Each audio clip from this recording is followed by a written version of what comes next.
Good morning. Um, I'm only going to be streaming for a little while, probably until 1. Maybe I might push it till 2. It really just kind of depends. But I really haven't gotten a chance to play with this very much.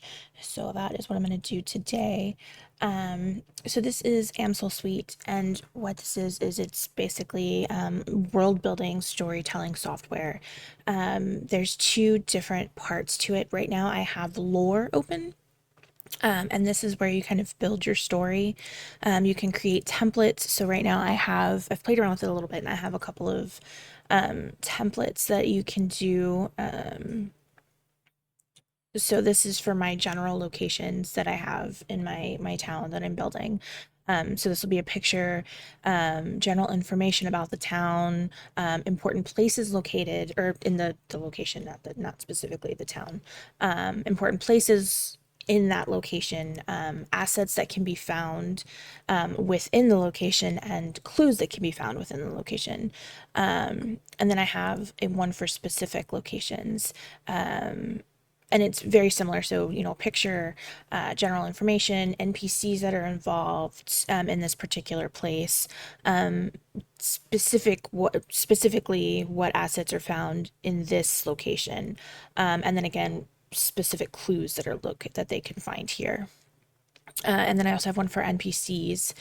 So I have picture spots, their job title or how and housing assignment, a description of them, their personality, some just basic general information about them, what their goals are, any secrets that they may have that could potentially impact the players. And it could be, maybe the players trusted this NPC and their secret comes out and they no longer feel like they can trust this NPC. Or maybe this NPC is from their past and they're trying to keep that quiet. So it just kind of it gives me a chance to mess with the players a little bit. And then any extras that I can think of that I think is important. The other side to this is lore, or I'm sorry, tome, which is like where you actually build your story. Right now, I'm worried more about the. Hey, Reason. Sorry, I had the wrong window open. I didn't see that. Right now, I'm worried more about the world building aspect of it because I have so many NPCs to make for this world. Um, so this is for my Call of Cthulhu game that I'm going to be running that I'm calling The Forgotten. Um, Thank you, Grim.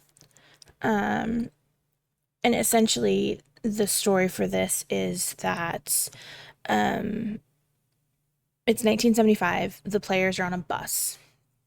The bus comes around a corner, and there's a tree in the middle of the road. Um, they very carefully turn the bus around because there was a small run-down town a while back that they had driven through. Um, so they oh my goodness, there's an ad already. Anyway, sorry. Um, so they um go back to the town, they get directions back to the highway. Um, but every road that they take, no matter what direction they're going in, um, it always leads back to the town. Like it's basically just one big circle, no matter what direction they go in. Um, Finally, right before it gets dark, the as they're like frustrated and they're angry, what the hell's going on? Why do we keep ending up back in this town? There's literally no way that we could keep ending up back in this town. Somebody comes running out of the diner and stops them and says, okay, look, I know you guys are confused. I know you're angry. I know you don't know what's going on. But right now, I need you to come with me. I need you to come into the diner. You need to get off the bus. You need to come into the diner where it's safe, and we'll explain everything. Um, and I'm imagining people are going to argue with them because that's what people do. Um,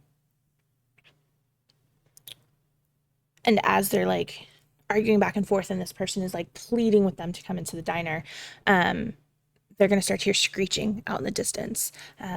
It's going to be all around them, and it's going to, the longer that they argue, the closer it's going to get. And that's basically the premise of like the start of this game that I'm going to run.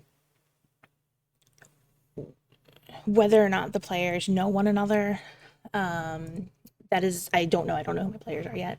The casting call has not gone out for it yet. But I'm going to give them the option ahead of time. Do you all know one another? Were you on like a college trip? Were you headed towards to a college trip? Do you work together? Were you headed to like a work retreat or something? Are you all just complete strangers? Because that's going to kind of change how I kind of run things, and and how we do character creation and character building and things like that. But this town is already populated with about 50-ish people. So I have to build these people for, or at least the main people. So I have two locations right now. They're going to be, obviously the town. And this is kind of the town that I have for them. You can't really see all of it, but up this road is where the tree was. I can't really fit this picture in very well. But they're going to come from this direction and they're going to head down this road. This is the route that they took to get to the tree. And as you can see, there's literally one way in and one way out, or, one way through basically. Which, so you can kind of see how frustrating it would be to not figure out like how the hell do we keep ending up here? There's literally one way through. But there's going to be a motel where people can stay. There's a little bar. It's more like a renovated convenience store, or like an old gas station that they've kind of turned into a bar. There's a farm, an old library. There's the old school that they don't need.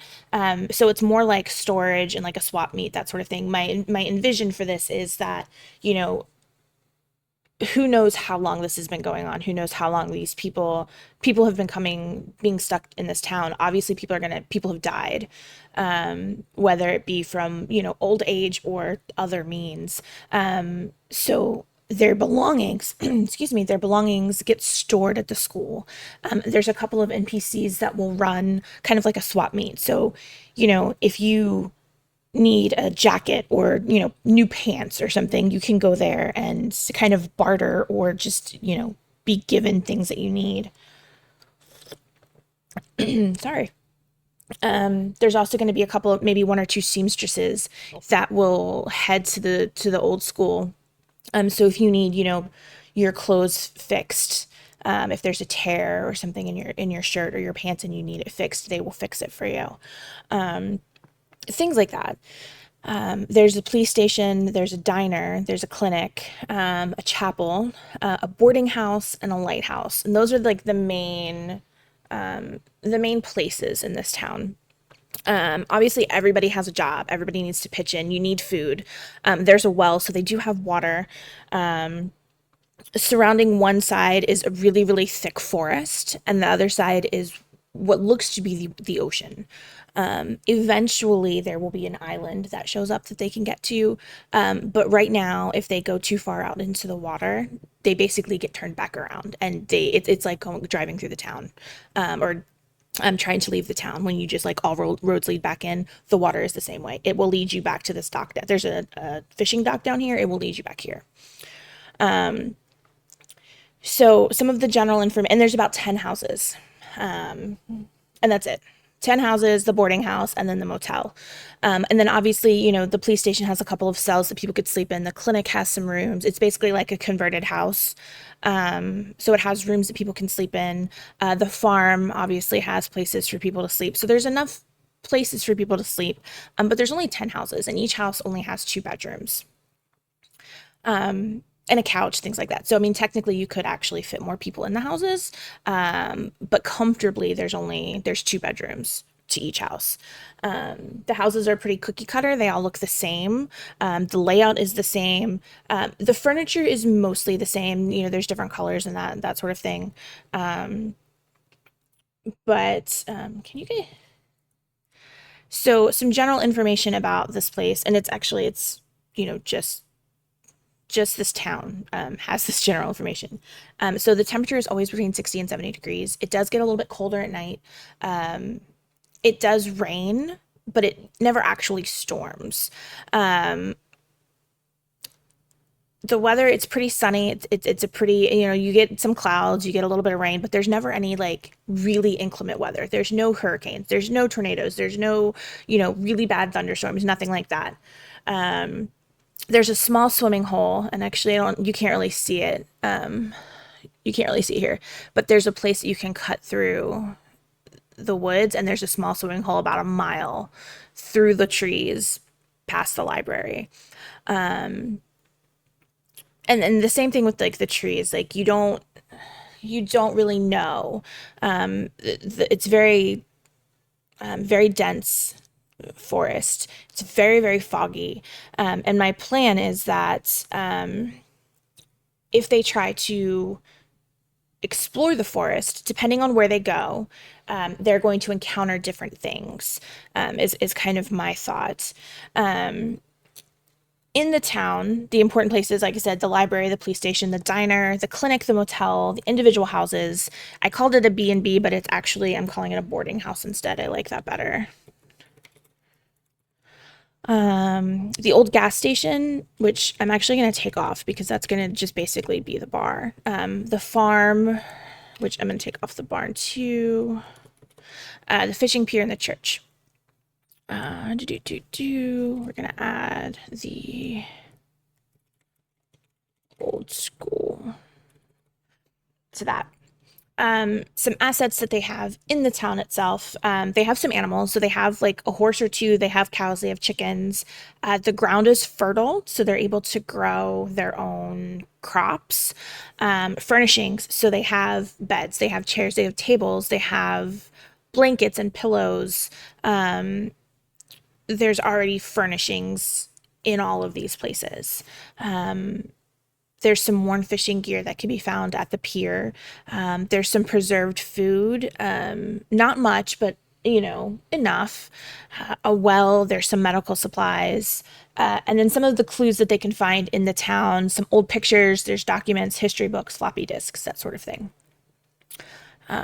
So that's the town itself. And then I have a little bit for the forest. I haven't done a picture yet. Different sections of the forest will have different weather. There's going to be specific trees that kind of act as doorways, and they each lead to a specific location. The further in you go, the more turned around you get, and compasses don't work the further in you go.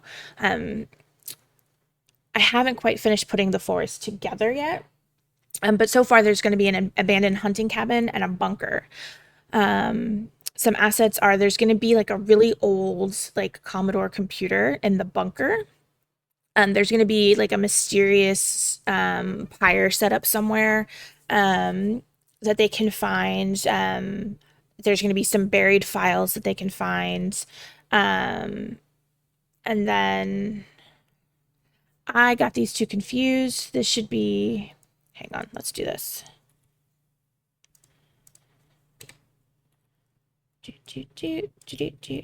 I got these confused. There we go.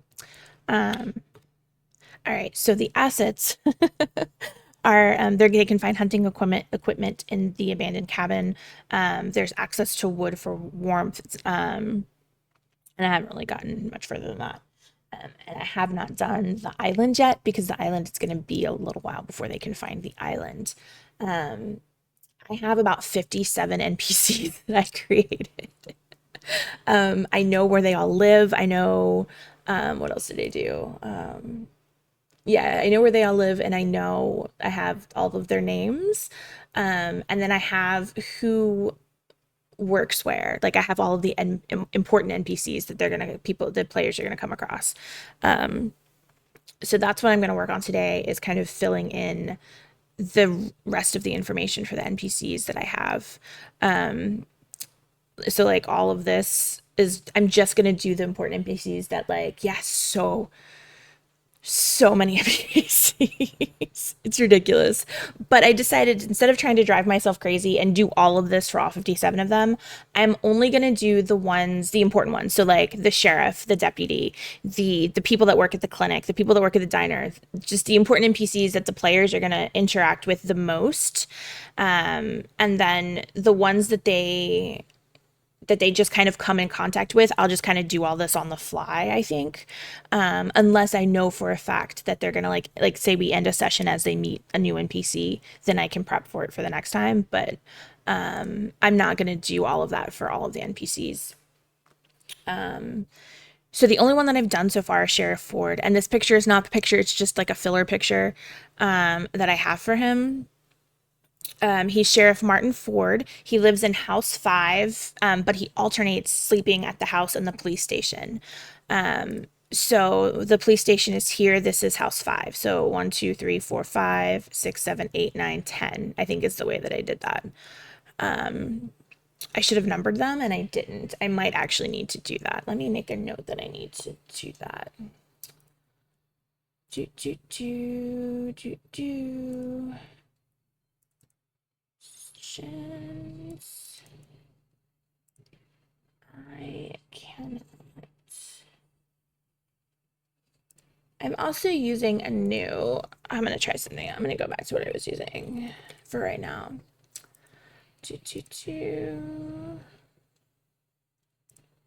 Let me.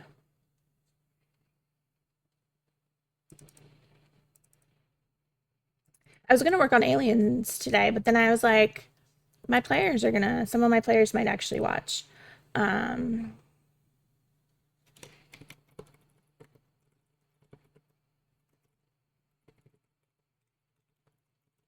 and I want it all to be a surprise, so I decided not to do aliens today. Because I want it all to be a surprise. I want it to be fun. Let me see. I'm gonna see if I can actually pull up like the actual pictures. Let me see. No, where is this at? Yeah, yeah. So this is the actual picture. Let me do do do do.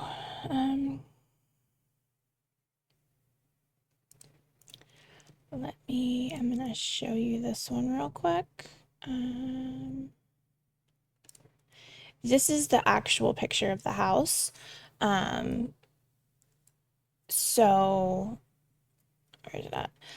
This is the swimming hole. So there's like that little path through the trees right here, and they have like a little swimming hole. I did, oh, I need to fix the picture because I switched things. I thought I did. I thought it looked weird. So I did fix a lot of stuff. So the boarding house is up here. Most of the buildings are the same. The library, there's junk cars in a lot of places because people have, it's not like they walked into town, so they have some junk cars laying in certain places. I switched the police station, the bar, and the motel around, so the police station is the first thing that they see when they come through the trees. Well, that and the farm, and then the motel is over here, the bar is over here. So this is House 5. So 1, 2, 3, 4, 5, 6, 7, 8, 9, 10. But everything else should be pretty much the same. The fishing pier is down here, the lighthouse is up here.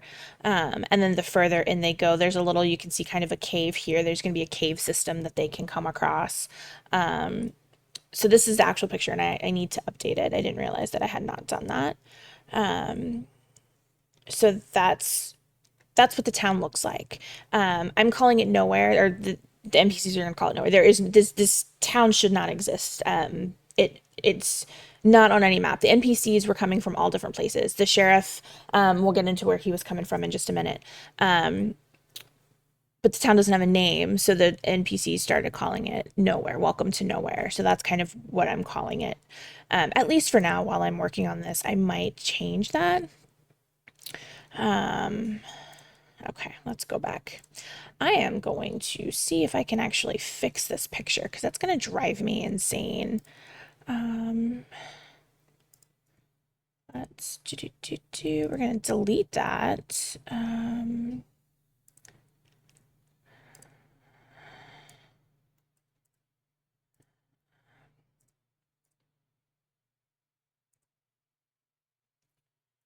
Okay.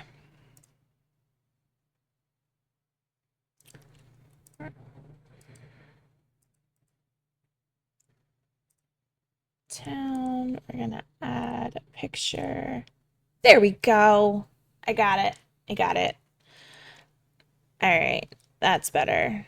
Um, and then I think I'm gonna add numbers to the houses so I can easily keep track of them. Anyway, so Sheriff Ward.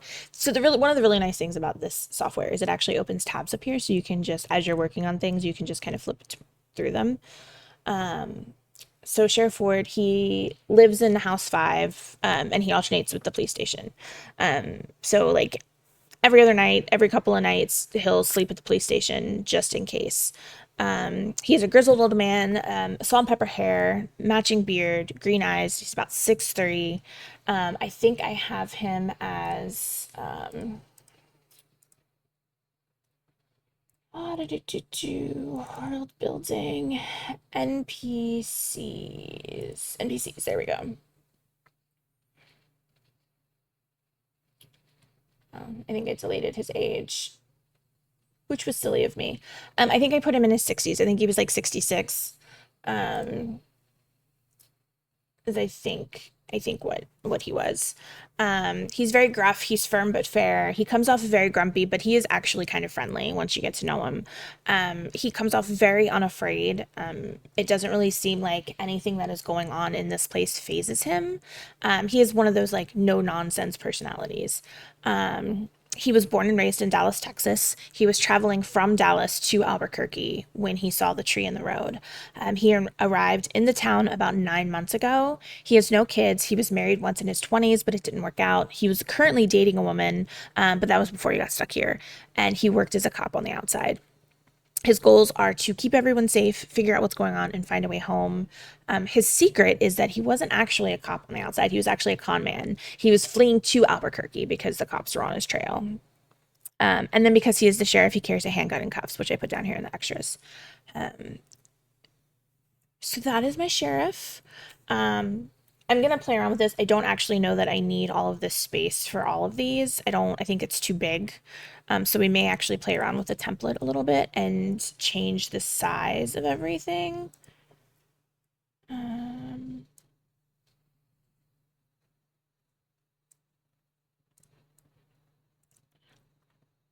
choo, choo, choo.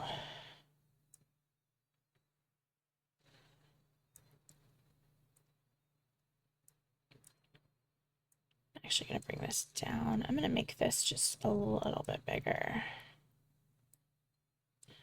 I think that might be too big too. Okay, let's do that.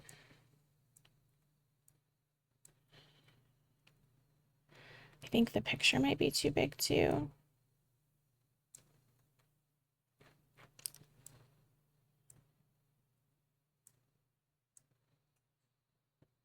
All right.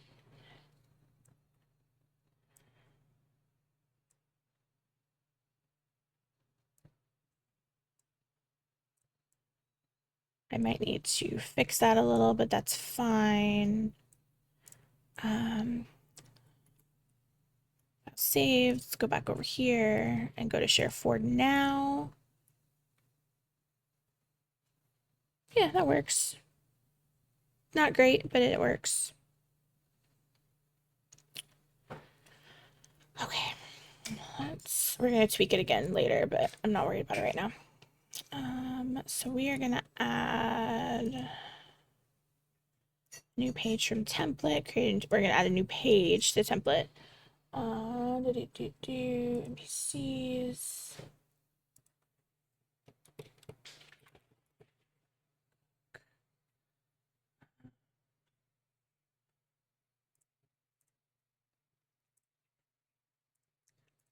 All right, so we have a new one.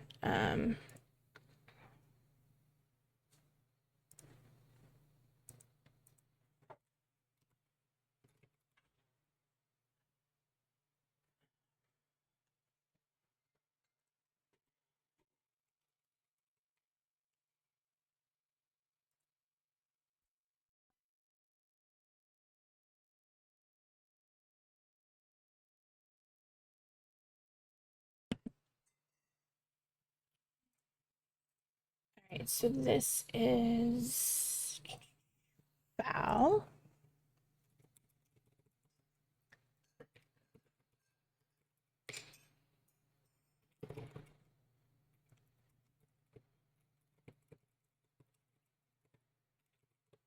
Use PlayStation.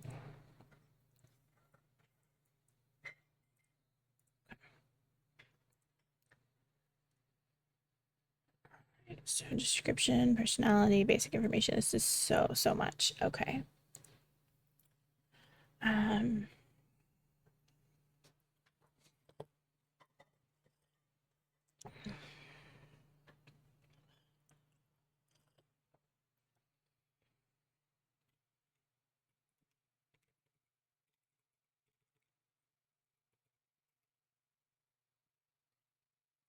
Deputy.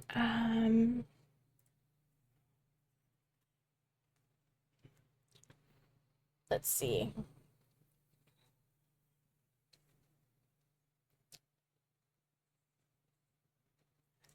Let's make them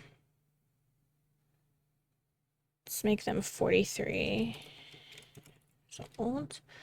5'4".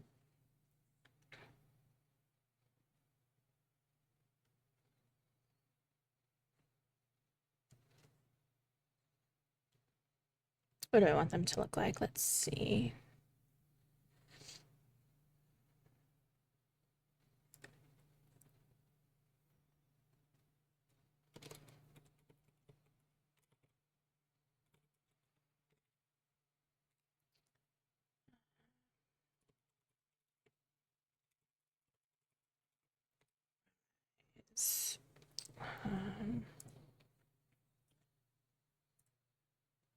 This is going to be a lot of going back and forth.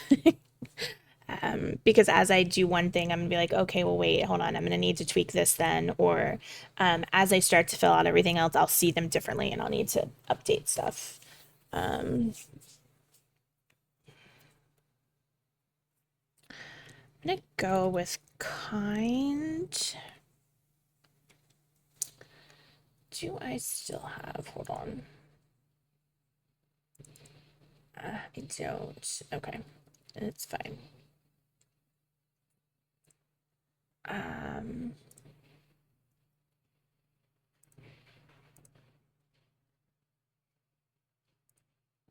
see. We're gonna go with kind.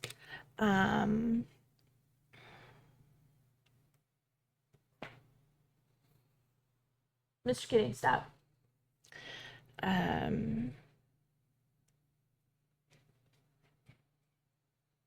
think we're gonna go with a little naive. I always spell everything wrong. Don't even. I'll fix it later. It's gonna bug me. Hold on.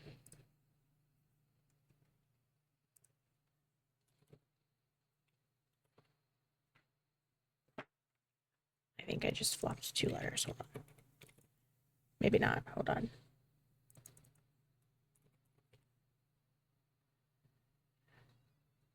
No, that's right. I think we're gonna go with it. I think it's right. It looks right, and it doesn't look right at the same time.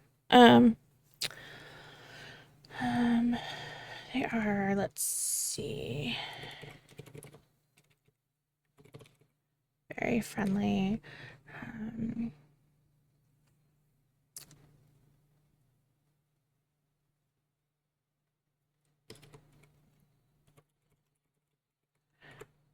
Quantitative.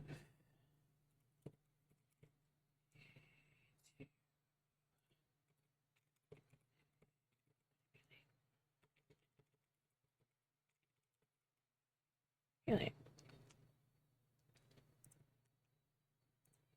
All right. So the sheriff was going from Dallas to Albuquerque.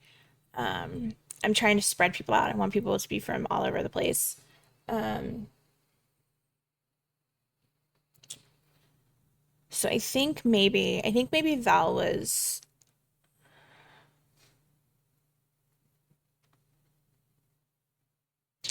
I think Val was maybe from Tampa, heading to Atlanta.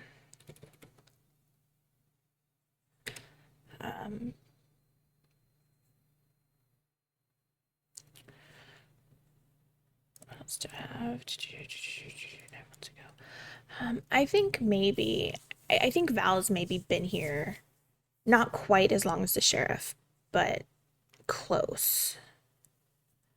So maybe 7 months. Um,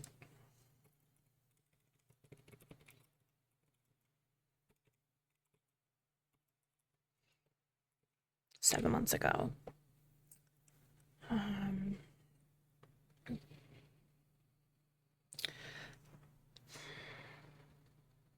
I kind of want to hold on. We're gonna do a thing real quick. I kind of want to do.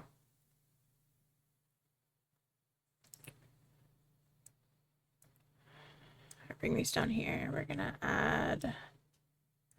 We're gonna add another one over here. Actually, let's do that.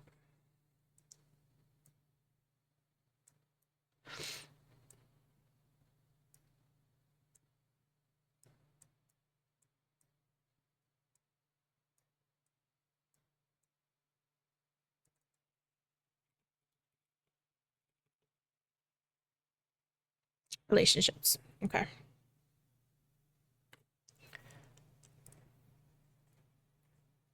Sweet. Okay. That way I can put relationships to other NPCs, whether they're actually related or just kind of the other important NPCs in the town to them. So like one of Val's relationships would be the sheriff. The sheriff kind of took Val under their wing, realizing that, maybe Val had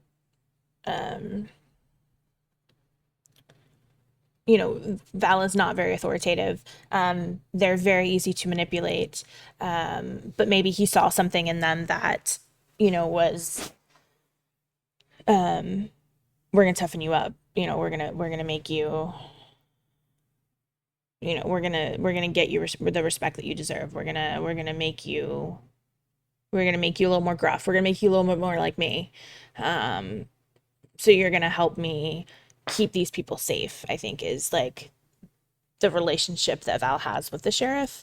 Um, Stop. So actually, I'm gonna put that there before I forget because I will forget. Um,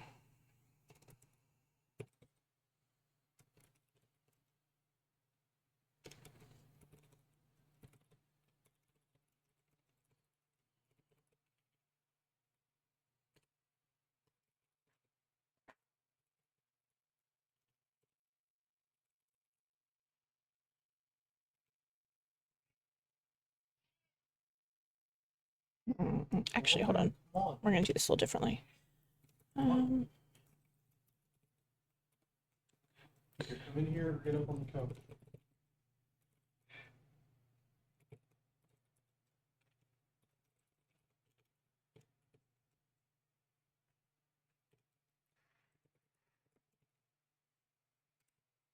we can do a separator, and then that way, if I have other ones, I can just put them under there. Um,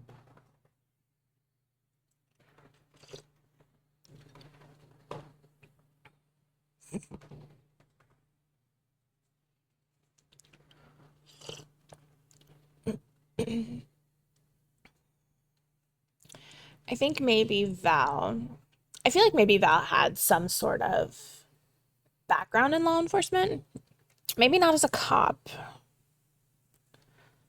Um,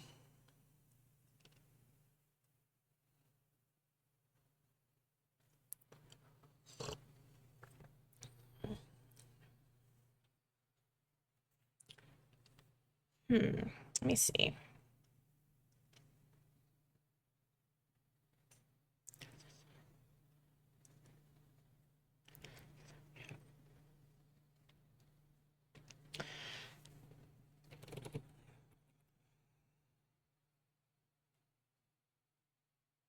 It's 1975, though. I have to keep that in mind. Let me see. Motherfucker. That's not what I meant to click on. Let's see. It's in law enforcement in 1975. Do do do do.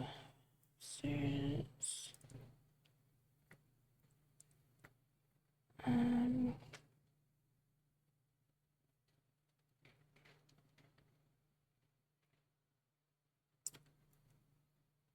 maybe they were a social worker.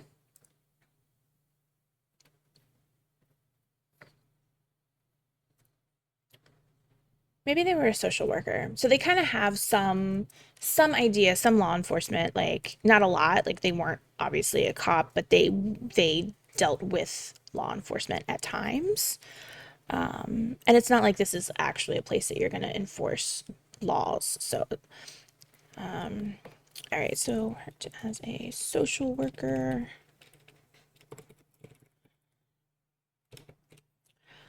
let me see, what else do I have?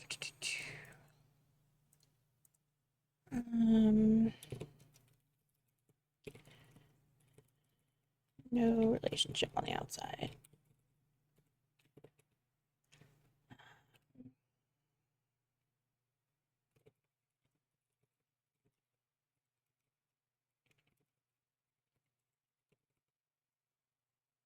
They were moving to ATL for a fresh start when they saw the tree and ended up here. They didn't have any kids or any relationships when they left Florida, and they worked as a social worker. I think that works. Um, goals. What is Val's goals? I think everybody has one goal in common. Everybody's goal is to find a way home. Um, find a way home. Um,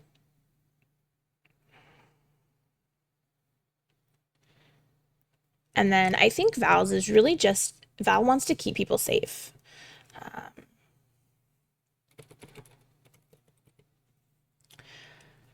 I don't know if Val has a secret. I don't think Val does. I think Val is just a very kind person who wants to help people.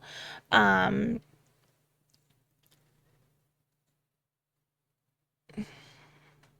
we might put a secret here, but I don't think Val has a secret. I think Val is just genuinely a decent person who genuinely wants to help, right? Like they they genuinely want to keep these people safe. They genuinely want to help. Um, they don't really have any ulterior motives. They don't really have they don't have a dark history. They don't like they were literally just trying to start over. Like Tampa was not working out for them. They were 43. They had no real relationships, no real family to speak of. They were heading to Atlanta to start a new job, to start fresh. And then this happened. So I think that they're very, very much they are what they seem. There's no hidden agenda or anything like that. I think is what's going on with Val. Do, do, do. I need a new person. Who's my next person? Let's see. NPCs. Do, do, do.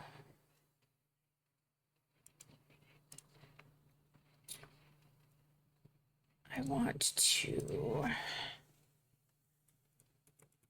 We're gonna do a check mark so that, oh, that is not the where I wanted to put that. Let me move this over here. So I have Ford.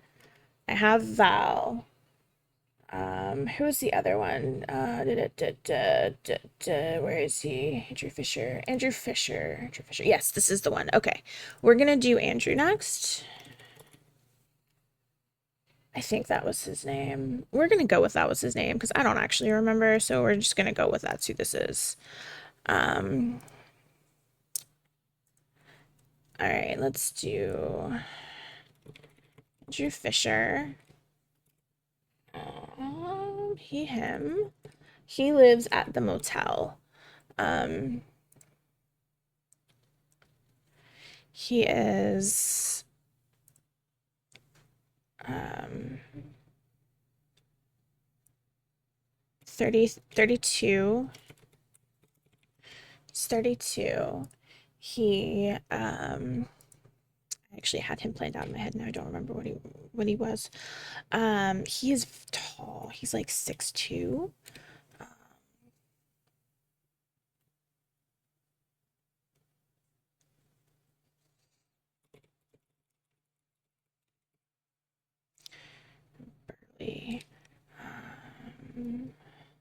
Oh, I had. Oh, I need to pull that up now. Damn it. Okay. I went down a deep dive of popular hairstyles in 1975, and it's just been amazing. So I need to pull that up. I think I gave him the Robert Redford. I think is what I gave him. I can't remember if I gave him that or the Tom Selleck. I think he was Robert Redford though. I think is what I gave him.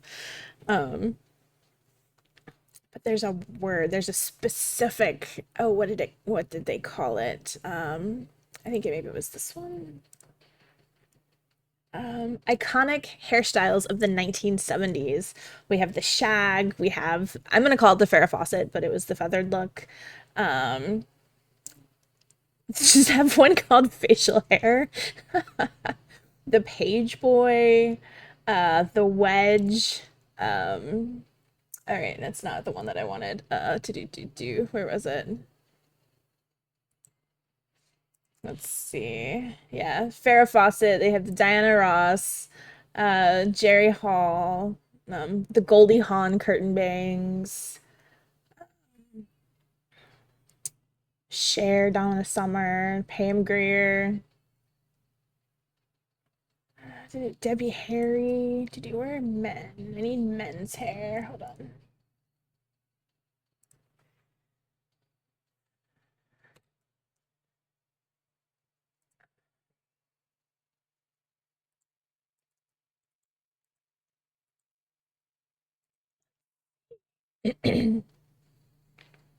Oh, or did I give him? Was he the Barry Gibb? I can't remember. I feel like he was. I feel like he was.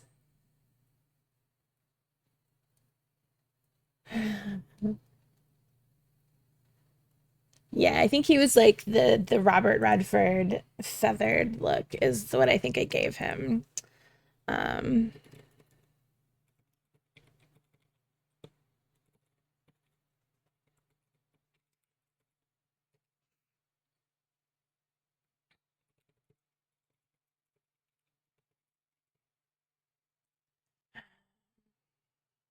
be.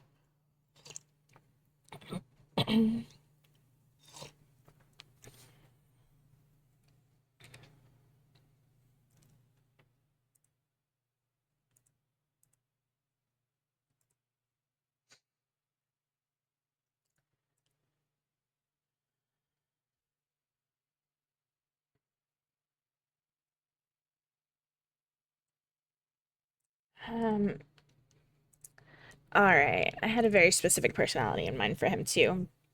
Um, he's another like very nice person.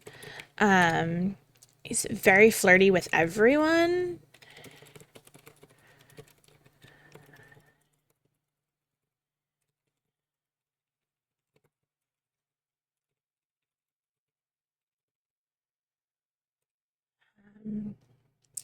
Yeah, he's not creepy. He's not creepy, but he likes to flirt. Like he's one of those just very friendly people, and he a wink here, that sort of thing. But he does it with everybody. He gives you off very bi vibes to people, which in this world is totally a thing. It's totally fine. Um, I am not this town is not going to. Hey, thank you so much. I appreciate it. We're gonna.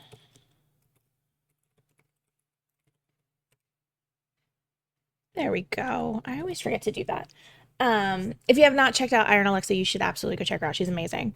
Um, yeah, this little town exists outside of like the normal space and time. So, it's a place where people can just with every like all of the bad stuff that's going on in this town and all the creepiness and all of like the death that they've had to deal with and the monsters that they've seen, this is very much a place where you can be yourself. Like if you're gay, be gay. If you are non-binary, be non-binary. Nobody cares. Um, every it seems weird to say everybody is welcome here, but it's not because this is my world that I'm creating, and it literally does not exist in the real world. Um, there's no racism, there's no homophobia. It's just it's a it's a good bad place, I guess. It's a bad good place. You know what I mean? Like it's a shitty place. People are gonna die. Monsters are gonna be coming out of the woodwork. Um, Nobody is really gonna know what's happening.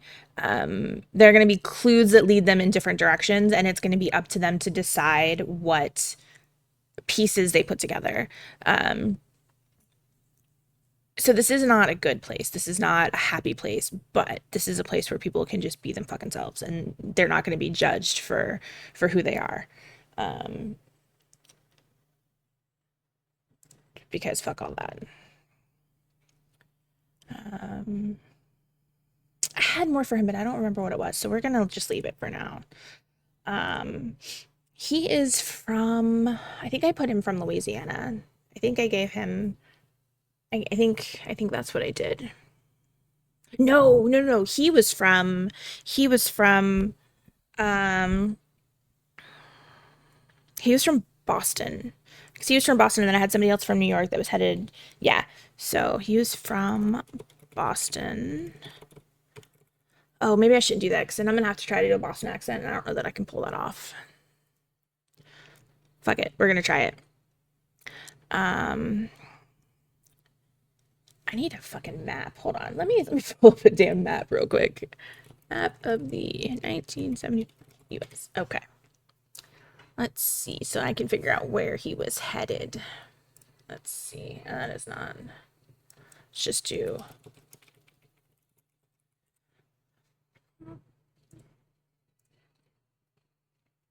All right, so he was from Boston. I think maybe he was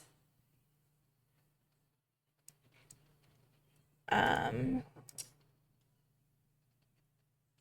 I think maybe he was traveling. Hmm.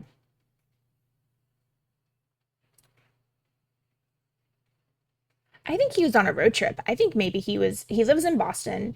He worked in his family's restaurant. Um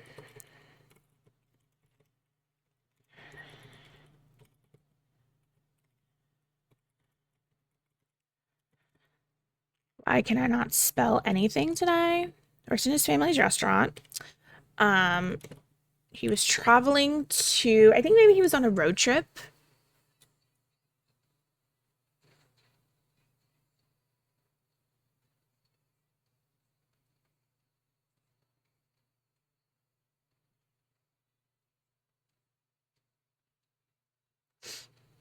I think he was on a road trip to Ann Arbor, Michigan to visit friends.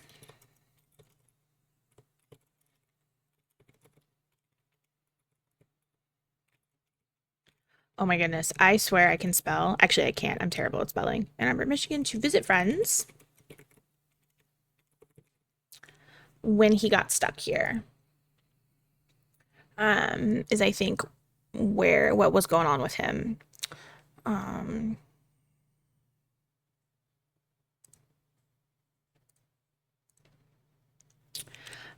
I think he was let's see. He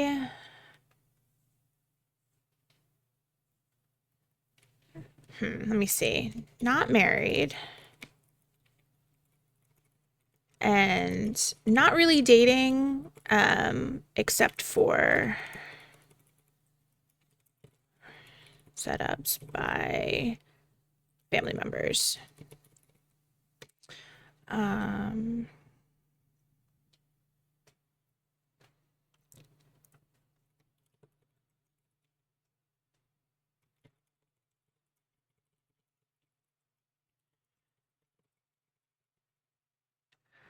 I think that's part of his personality. I think he genuinely loves working in his family's restaurant.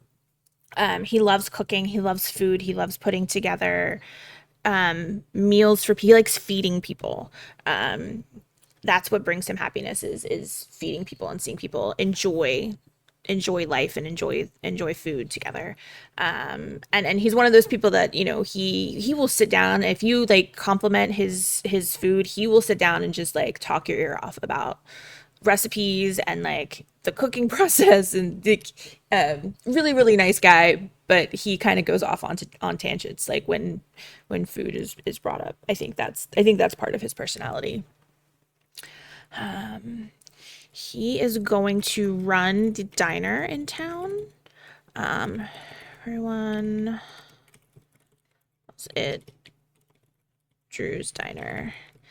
I think he goes by Drew. I think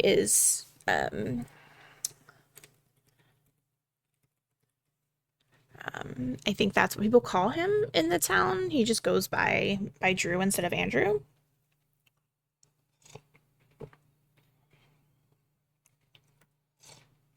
I think I'm gonna leave the relationship right now because I'm not sure. I know I had a couple of people set up to be like, I think I had one that was like a waitress, one that like helped him cook and like clean up and stuff. So I need to figure that out.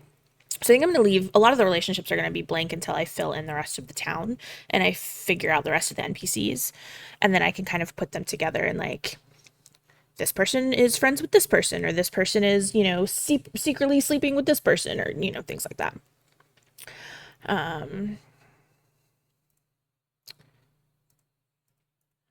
So let's see.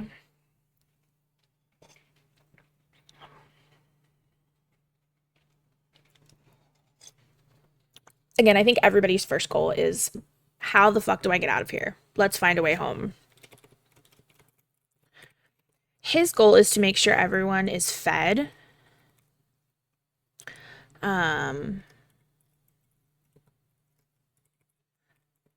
No one goes hungry.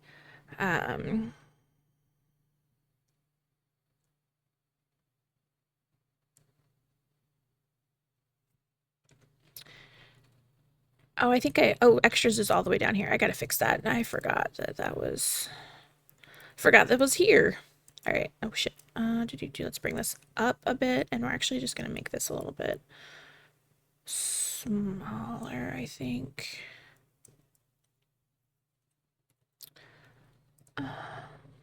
Andrew Fisher. There we go. Val also has a handgun and cuffs. I'll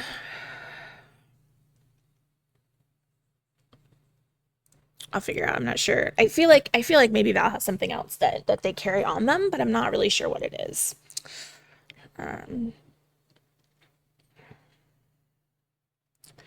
I think he's another one that just doesn't really have any secrets. I'm gonna have to think about it. I don't know that he has any. I think he just genuinely wants to make sure that nobody goes hungry. I think he works with the farm a lot to make sure that the crops are growing well, to make sure that the animals are doing well, to make sure that they continue to have enough food for people. I feel like that is something that he genuinely worries about and stresses about. Because while he can't control whether or not people go out at night or open their doors at night, he can make sure that people have enough food. So I think that that's kind of where his stress comes from. I don't think he has any secrets. I think he's just like a very upfront person. What does he? I don't know if he has anything extra. So we're gonna leave that blank. A lot of this we're gonna have to come in and like update and fix as we finish everybody else. I'm gonna close this.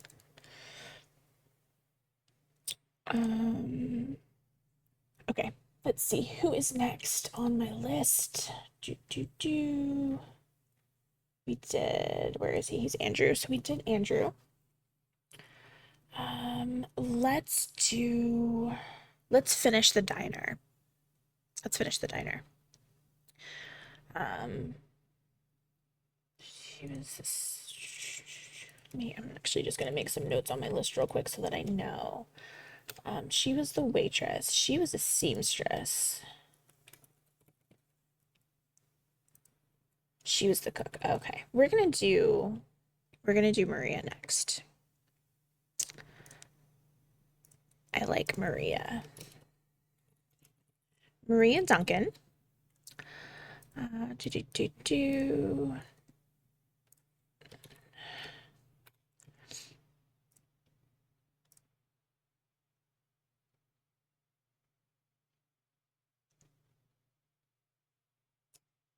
Not Andrew. Andrew worked at his family's restaurant. Um, I do have that thought for somebody else though. Um, Maria Duncan. Her. And oh shit, where did I say she lives? Let me see. Maria Duncan lives at the motel. Okay.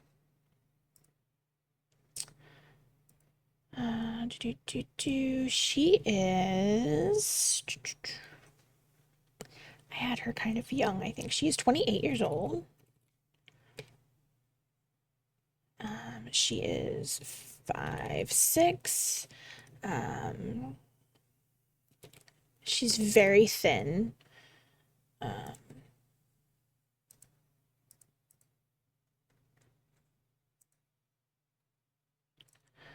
um,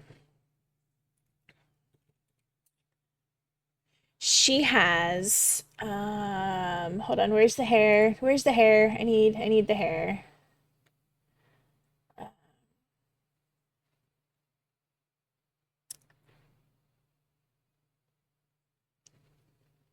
Was that really 1970s? Was that 1975? Maureen McCormick, Marsha Brady. Was that the 70s?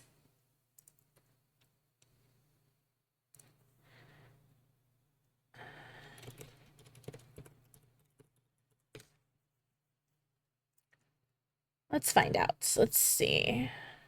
1969 to 1974. So that would have been a thing in 1975. Okay.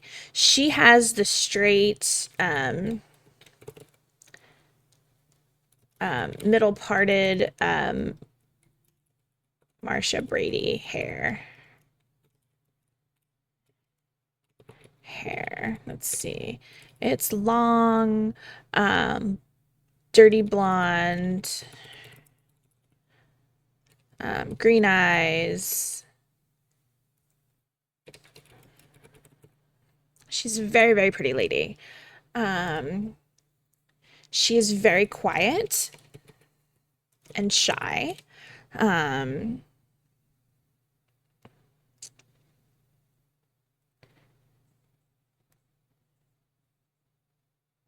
trying to think of how to describe her without. So, okay. Maria is married. We're actually going to jump down here. Maria is married. Um, what the fuck is his name? Maria is married to a man named Brian. Um, he is not a good man. He is a lawyer. Um, they are from California, I think is where I put them. From San Diego, traveling to Las Vegas. They live in San Diego. He's a lawyer there, a very prominent lawyer. Um, they were traveling to Las Vegas. He is not a nice man. He is not nice to his wife. Um, he is not, it's not a physical abuse. It is more of like a mental and emotional abuse.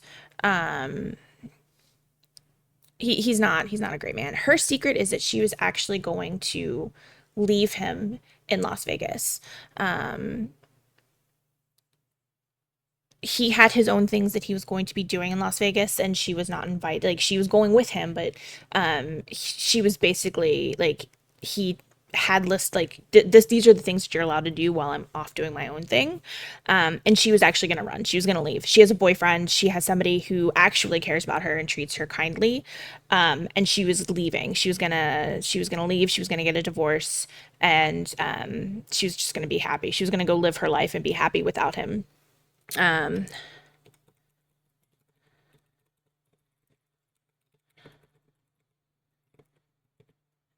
yes.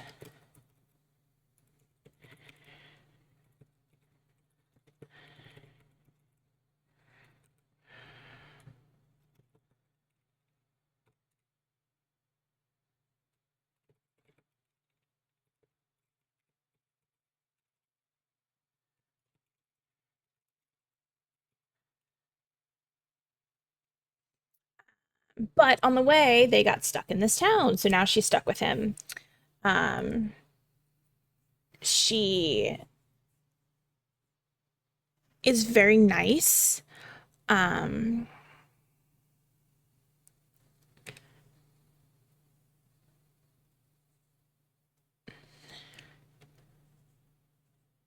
how do I want to put this nicely? Um, the longer she is in the town, the longer that they are there, the more she kind of comes out of her shell.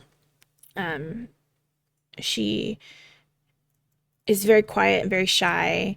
Doesn't really make eye contact with people. Um,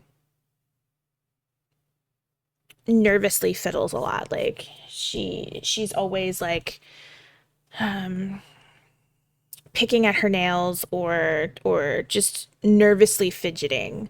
Um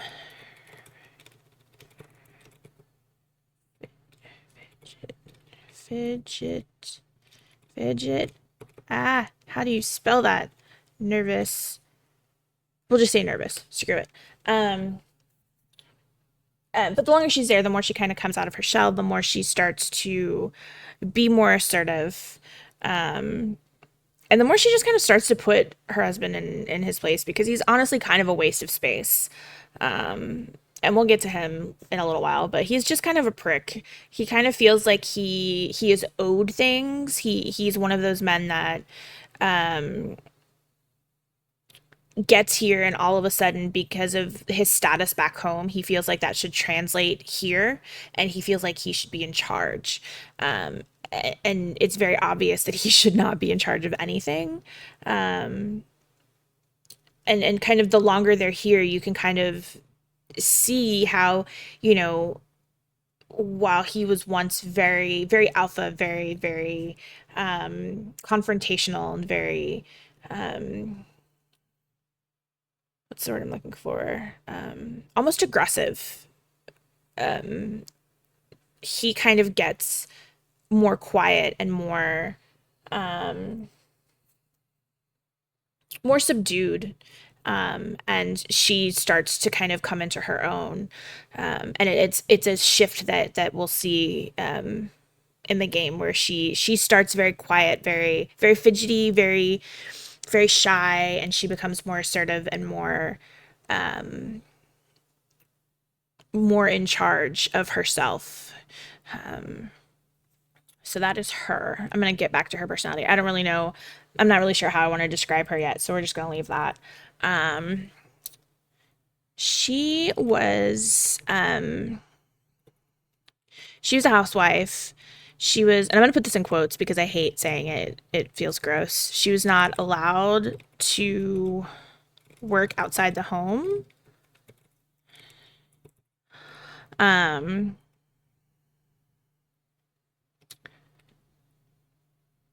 Basically he was like your job is to take care of this house, your job is to take care of me, so that is what she did. um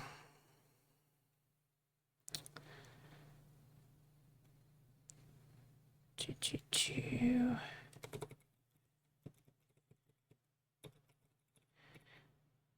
She works as a cook in the diner with Drew. um Again, like everybody else, find a way home um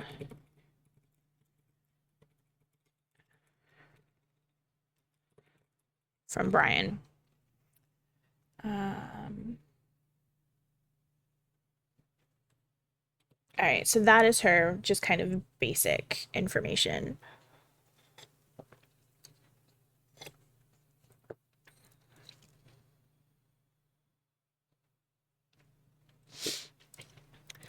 All right, let's see. The next one is. Okay. Cynthia Carter.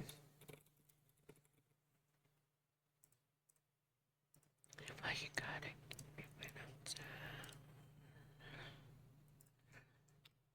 Wrong button.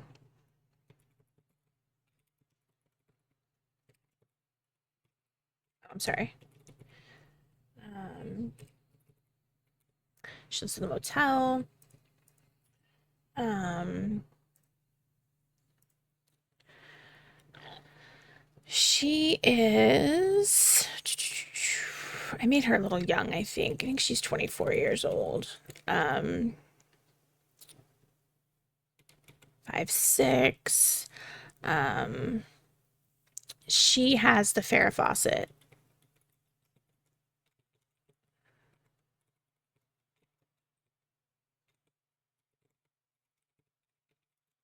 hair.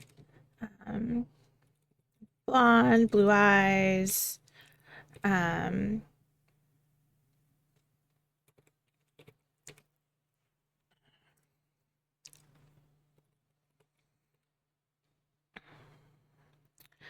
um,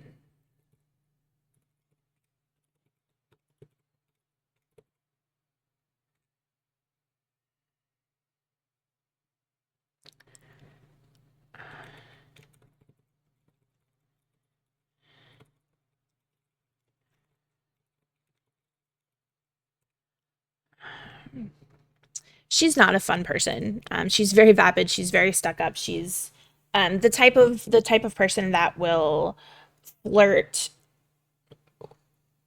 with anybody, even if they're like right next to their girlfriend or their wife or their boyfriend or whatever. She does not care. She thinks she is better than everybody.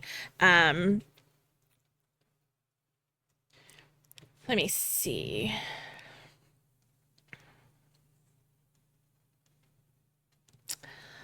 I think, where is she from? Let's see.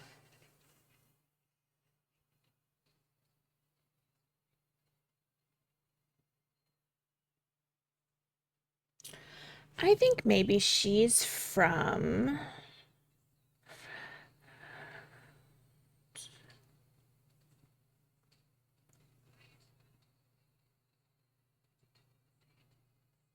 Where do I want her to be from? I think maybe she's from.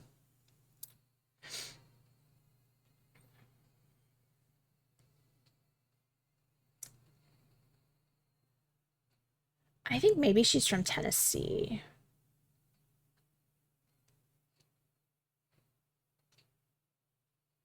I think maybe she's from Tennessee. She's from Chattanooga, Tennessee, and I think she was on her way to. I think she was on her way to LA. I think that she thought she's young. She's 24. I think maybe she thought she was going to get to LA and make it big because she is, just so beautiful. It doesn't matter that she's not talented at all. I think maybe that's kind of where she was in her mind is, I'm young, I'm beautiful, I'm just gonna go to LA and I'm just gonna make it because that's all I need. Um, so I think that's where she was from. Do do do do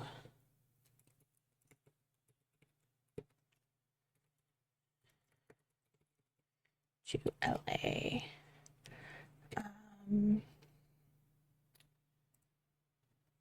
she has no real skills. Mostly just because she was too lazy to really figure out what it was that she was good at in life. Um, she was one of those young girls who thought, I'm gorgeous. I'm fit. I'm tall. I'm, well, tallish, 6'5", 6". Basically anything is tall to me. I'm literally 5'1", so anything over 5'1" is tall to me. Um, she has her hair and the style of the time. Um, so she didn't really feel like she needed to do much. She felt like her looks were going to get her wherever it was that she wanted to go. So she's very, I hesitate to say empty-headed, but that's just kind of like she might be a very smart person, but she never shows it. She never uses it because she thinks that, well, I'm pretty. So I should just like you should do this for me because I'm pretty. So I think that's kind of her whole vibe. Um,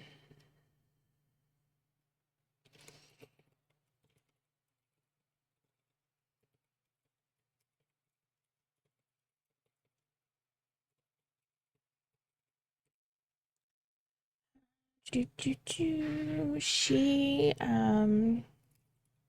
helps at the diner as a waitress. Um, which honestly helps should be in quotations because she does, but she doesn't really do a great job. But everybody has to do something, so that is what she does. Find a way home. Um,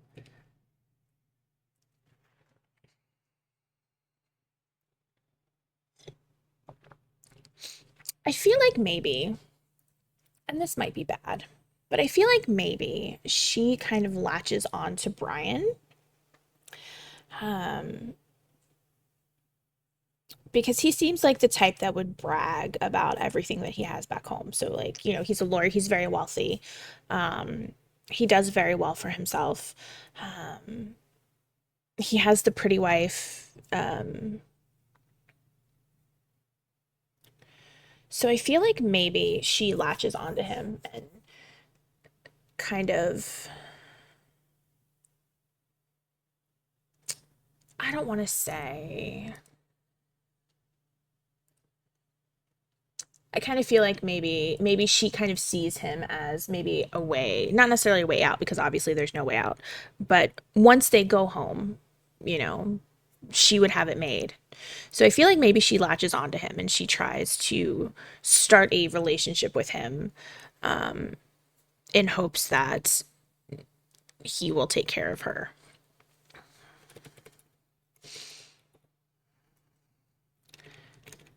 I think that's what we're gonna do. And since they're both living at the museum, god damn it, the motel, I feel like that gives her like maybe their neighbors or something, and they live close enough that they can kind of she can hear when they're fighting, when he and Maria are fighting. And she kind of uses that, oh, you can talk to me, tell me about your evil wife who doesn't, follow instructions anymore, that sort of thing. I kind of picture her like, I don't know if any of you ever watched, fuck, what is the name of that show? Damn it. Hold on. I'll get it in a second. Um,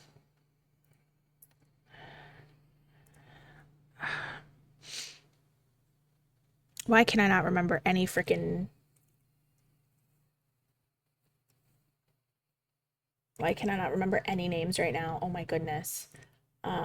Where's the cast list? Um,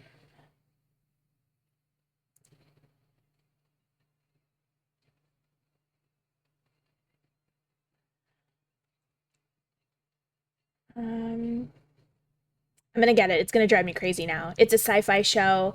Um, shit. I'm gonna remember. It's gonna drive me crazy. I'm gonna remember it. Had Julie Benz in it. Defiance. Oh my goodness. Defiance. Amazing show, by the way. Really, really good. Um, what's her name? So in the show, there's a bunch of aliens, like a bunch of alien races. It's set in old St. Louis. And I say old because like there was this whole like intergalactic war that happened, and the United States, or the whole world basically, is was kind of decimated. And it's very almost Mad Max, the way people are living. And there's all these different alien races living intertwined with the humans. Um, and let me see. There is one of the alien races. There's this family that kind of basically like criminal, like they run the crime in this town in St. Louis. And everybody looks up to Daytaktar, who is the head of this family. And his son falls in love with one of the human girls. And her father is like the other faction in the town. He runs the mine, so he is very well known. He is very wealthy. He has all of the respect that Daytak wants. And feels like he deserves. So these two children from these two families that do not like each other, two different, alien and human, they fall in love, and they get married, and it's very much the families were against it and then realized, well, hey, if this happens, we can kind of get things from this. So we're going to let this happen. And there was this other human girl who wanted the son, and I am blanking on his name. Alak. Alak was his name. She wanted Alak. So she befriended his wife and was kind of playing both sides. So like she was, it was hard for her to marry into this family who has admittedly strange customs to her. Right, like they all bathe together, which to her is very weird. They just have all of these really weird customs, and she feels very, very much on the outside of this family.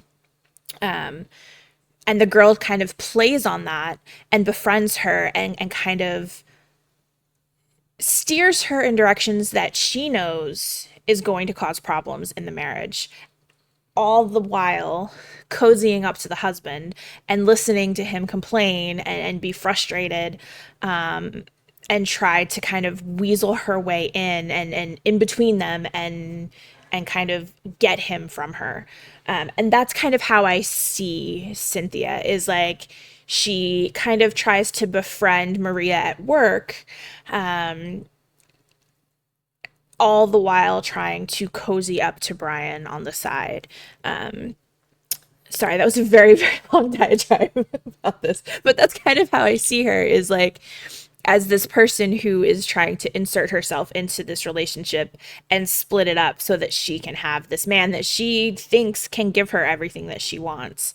And I don't really think that she sees him for who he really is, or she doesn't really care because he has what she wants. He has the means to give her the life that she wants, and it doesn't matter. Nothing else matters to her. So that's kind of how I see this person, and I feel like that's how she's interjecting herself into these people's lives. Sorry, I always do a deep dive. Like I need to know who these people are. um, I need to know who these people are before I can like put them in this world. Um,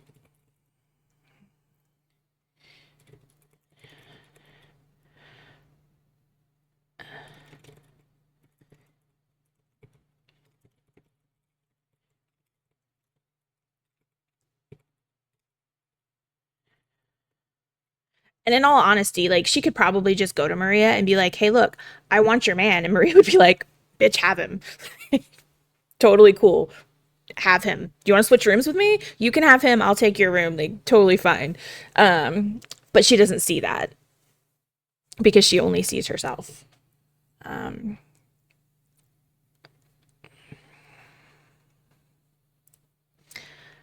um, and um,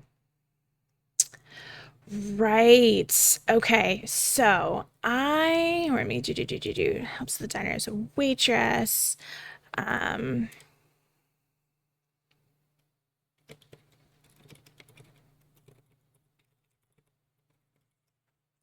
she tells people she was in show business, right? Like in Tennessee, she, was a local celebrity. She was heading to LA to um, make it big, and that's kind of like how she refers to herself. Her secret is that she was actually just a prostitute.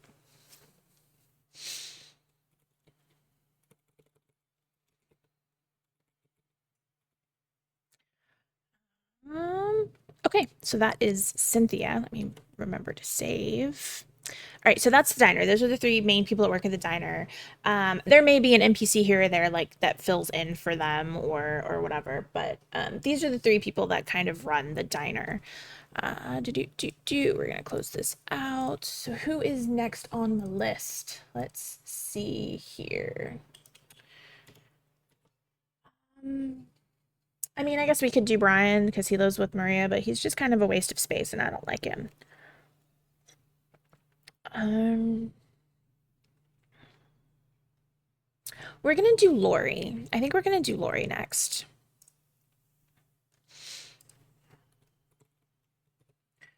Lori Bridges.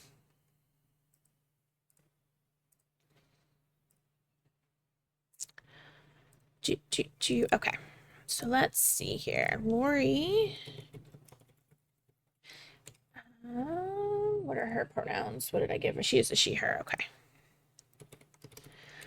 She lives at the boarding house. Now, the boarding house is, um, let me, you can't really see it. Hold on, let me pull it back up real quick.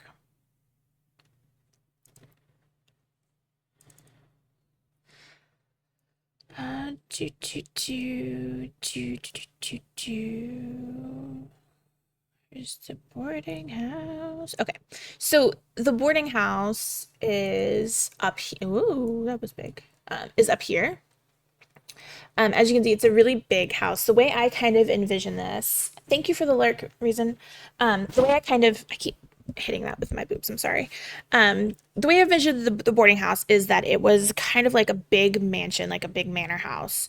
Um, Up here, kind of close to the lighthouse. And it's kind of been um, turned into almost a hostel. There's a lot of like hippies that live there. The person who runs the boarding house is very much a hippie. Um, so you have the first floor. The first floor is basically common space. So you have the kitchen, you have like a living area. Um, there's kind of an open space um, for whatever. And we'll just leave it whether it be like yoga or things that they rituals that they do together, things like that. um the second floor, the rooms have been kind of converted into hostel style rooms, so the rooms can sleep. I think I said, like, hold on, I think I actually wrote it out. Locations, I have it somewhere. Is it this one? Yeah, so the boarding house itself can sleep around 30 people. So the way I have it kind of in my head is that the second floor, the rooms have been kind of converted into bigger rooms with a couple of bathrooms. Um, so you can fit between 4 and 6 like beds or like cots in these rooms, and people just kind of congregate together. The third floor has more private rooms. They each have like a queen size bed, so you can sleep two people comfortably, maybe more than that. And then there's the attic space, which can sleep another three people. Um, so there's a lot of space in the boarding house, and it is very much some of the people that I have living there. Just to give you an idea, Sage Stardust. Um, Zelda McGuire, Clove Dancer. So there's a lot of like Gemini Moonbeam. There's a lot of alternative lifestyle people that live there. And that's kind of what I wanted it to be, um, a commune more than anything else is kind of the vibe that I was going for with it. Um, so she is the first one that we are going to meet today that lives there. Let me pull this back up. I can close this. Actually, we'll leave that up. Where's my... There it is. Okay. Um, so yeah, so the boarding house is up here. Where was I at? I was at Lori. Um, Lori is another very quiet, very almost mousy mousy girl. She's young. She's young like Cynthia is. They're around the same age. She's 22 years old. Um,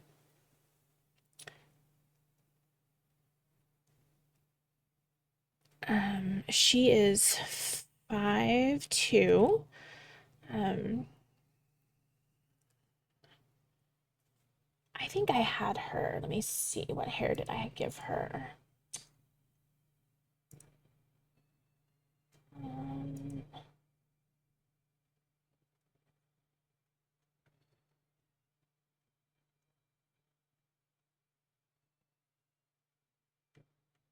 um, I don't remember actually. I think maybe we're gonna do.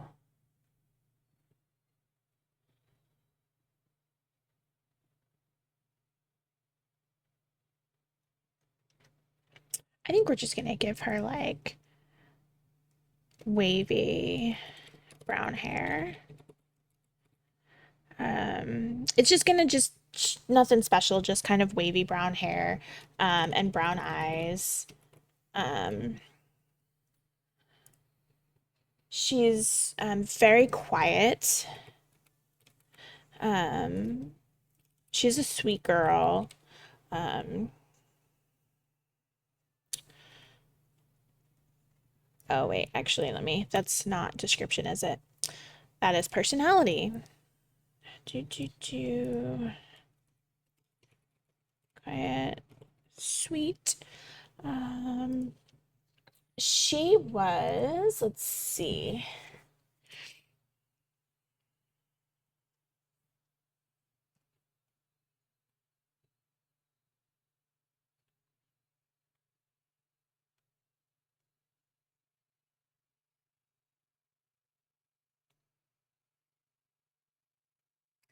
She was going from Billings, Montana to Denver, Colorado, I think is what we're gonna do.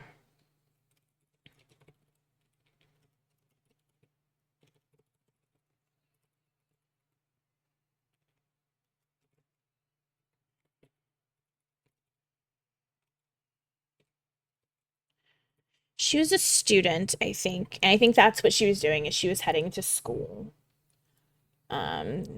in Denver, I think is what we're gonna say. She works as a seamstress in the warehouse. We're gonna call the school the warehouse from now on. Just because that's kind of the vibe that I get from it when I think about it is that they've pretty much converted it. The rooms are something different. Like the auditorium or the cafeteria is the storage, where they keep past visitors' belongings. The classrooms are used for different things. So like a seamstress, somebody who mends the clothes and other things. The handyman probably keeps his tools in one of the rooms, that sort of thing. Um,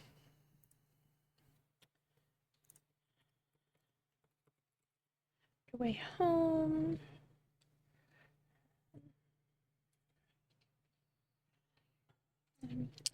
I am gonna get some more coffee. I'm gonna take a quick break real quick. I'm gonna get some more coffee and then I will be right back.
Sorry about that. I have returned.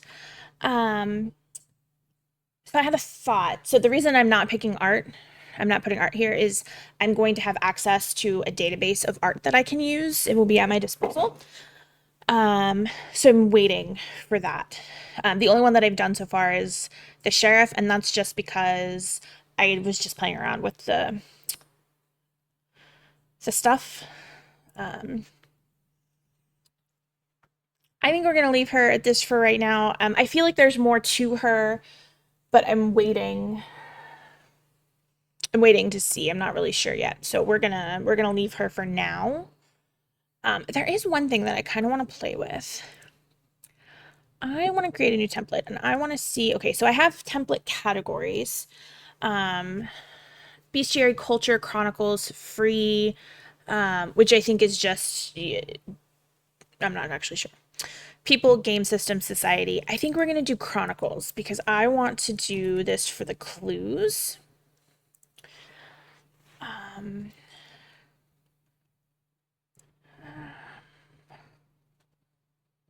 okay.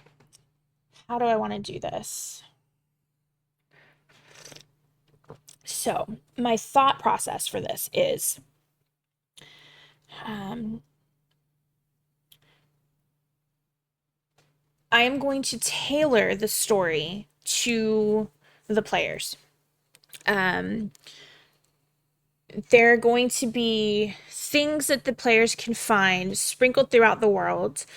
Um, and the story goes in whatever direction they take it based on what they find.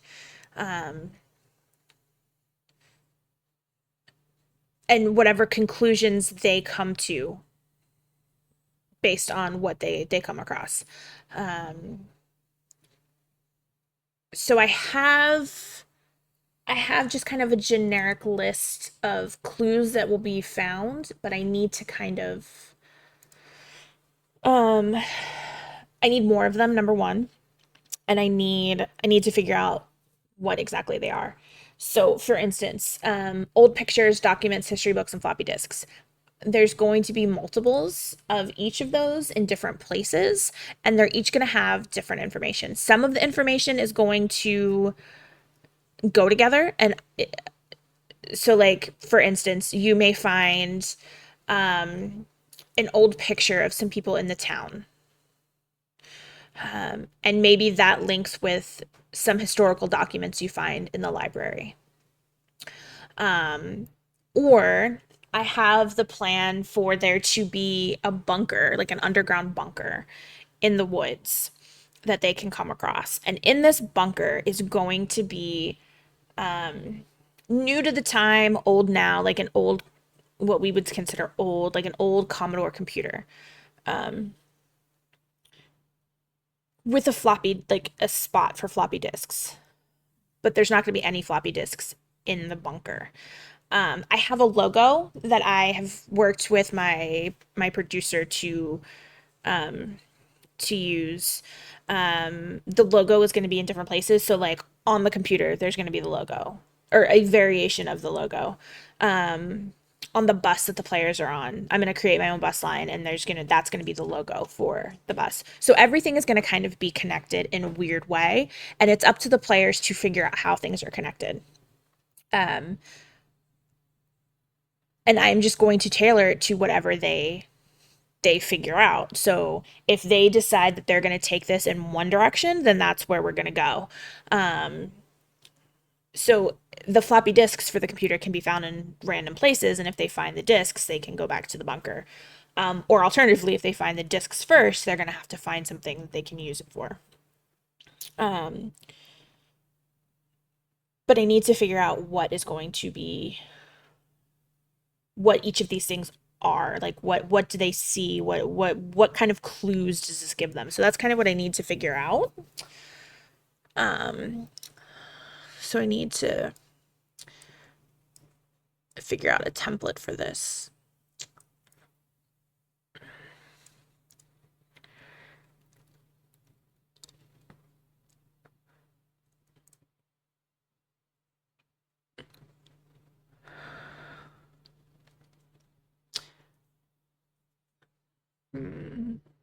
All right, let's see. I was thinking about doing an image, but I don't know if I want to do that. But let's just kind of see what it would look like.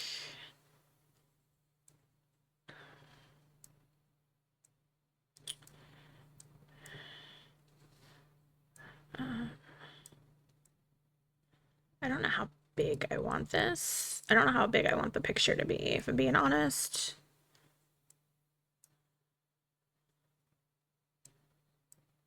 Um,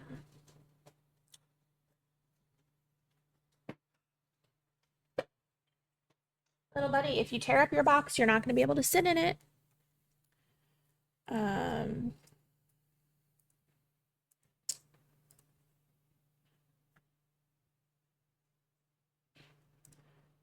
let's see here. Okay, so if I do a picture of it, the downside to that is if I do a picture of the item for the actual like pictures that they can find, um, I would need to come up with that. So maybe, I don't know, we'll figure it out. Let me see. So the title of it, like what it is that they find, is here, the picture, and then details. So maybe if we, can we maybe shrink this? Can we make it smaller? No. Why can't we make this smaller? Okay, well, that's just gonna be there then.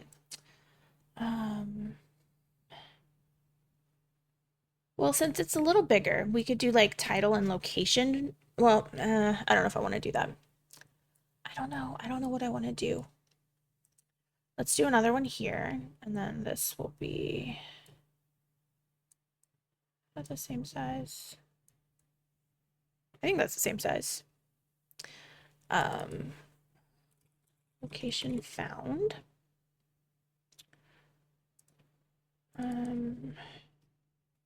Just do the clue itself, like what it is. So disc or picture or book, that sort of thing. The location it's found, maybe a picture. I don't really know. We'll see. Um, um, Important.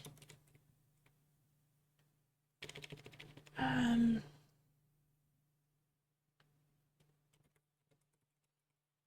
Description. Um,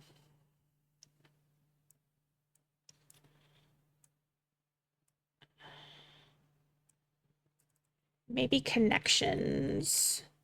So like if it connects to a player, if it connects to an NPC, if it connects to another clue, that sort of thing. I think that's what we need. I think, I don't know. We'll see. We may play around with this. I'm not sure if I like it, but we can always change it as we see fit. Um, oh, I need to put something else on my list. Actually, where am I at? Nope. We're just gonna close that. I thought I had it open, but I think maybe I accidentally. Why do I have like 15 of these open? I am sure I don't know. Um,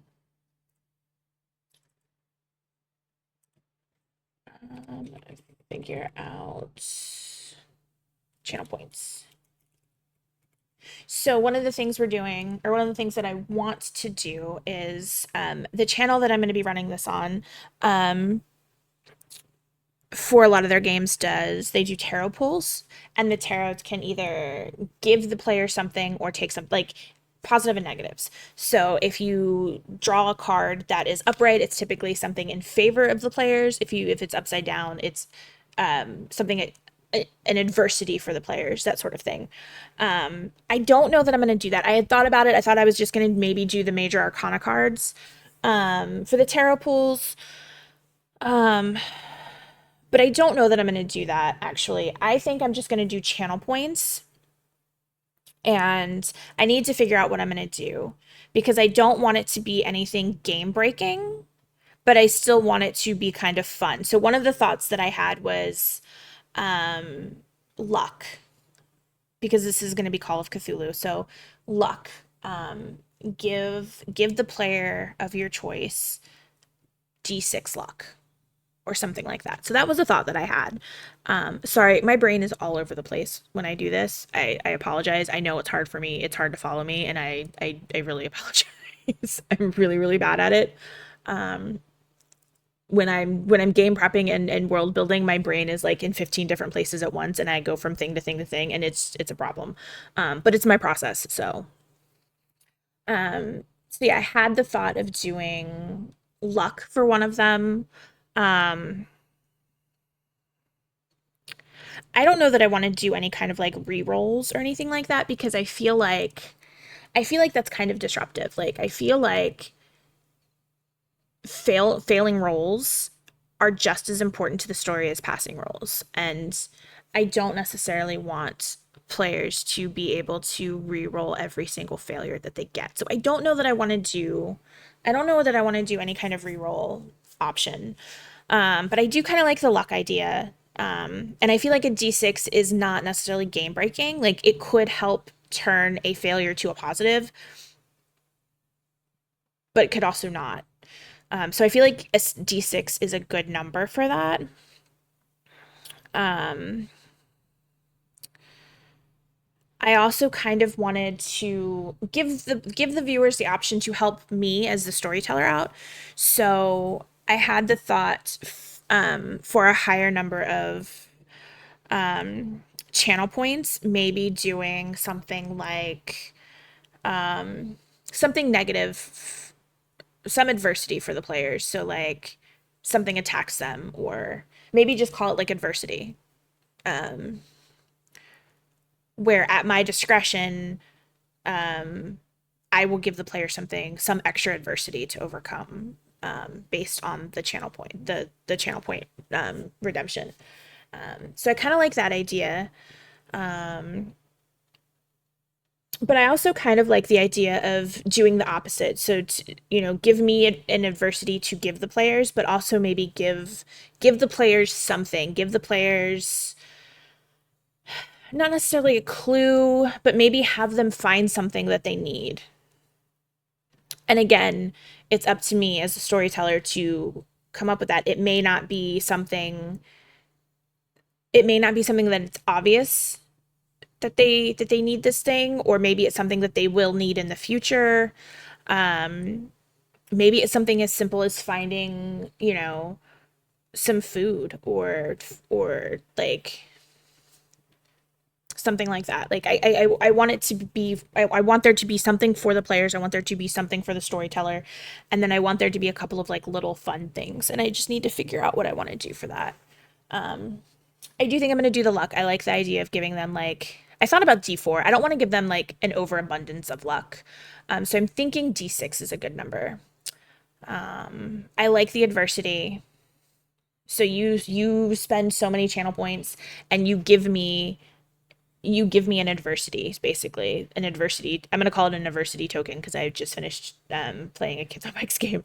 Um, an adversity token that I can use against the players at a good moment in the game. And then I like the idea of giving them something they need, whether it's something they need currently or something they are going to need. I like that idea. So I think I might do that for channel points. I'm not sure if I'm going to do the tarot. I like the idea of doing the tarot, but I don't think it's going to fit in very well. Like, I don't know. We'll figure it out. I'm not sure. I like the idea, but at the same time, I don't necessarily enjoy the idea.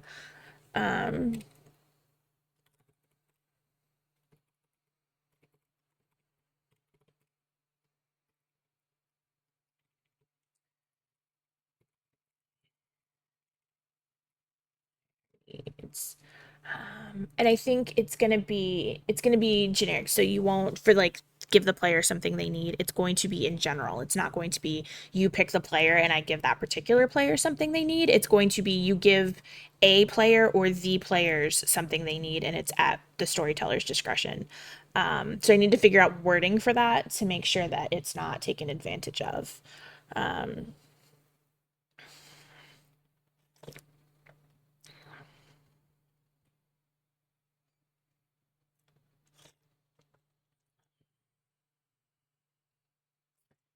So yeah, I had also thought about doing one for like a lore drop, but I'm not really sure how I would work that into the game. I think I'm gonna wrap that into the give the player something they need. So maybe what they need is not necessarily an item, maybe it's information. Um, so maybe they come across something that gives them a piece of information that they either need currently or will need in the future. So I think that's what we're gonna. I think that's how I'm gonna do it. Um,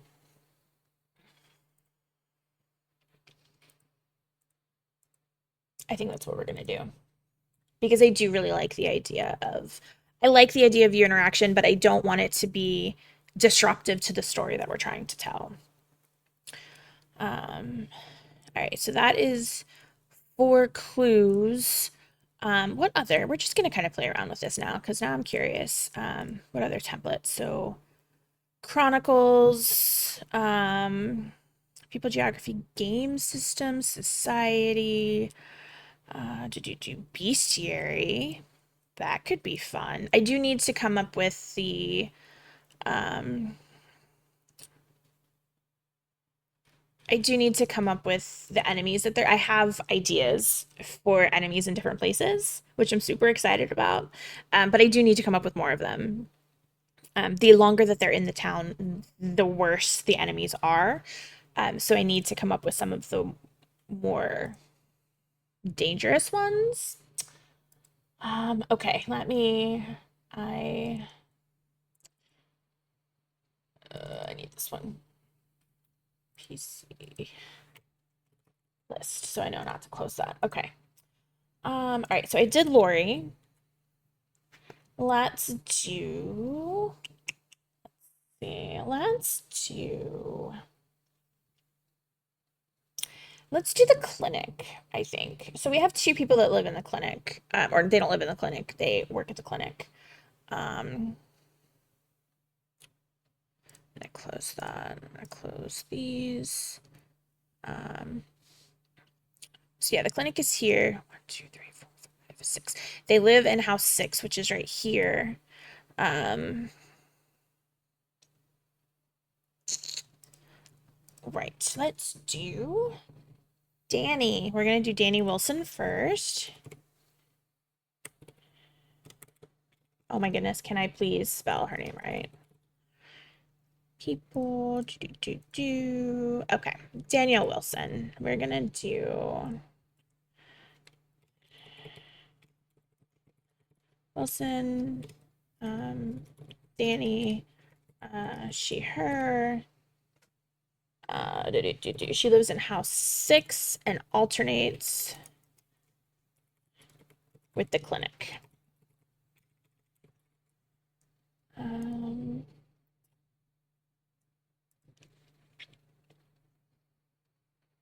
all right, let's see.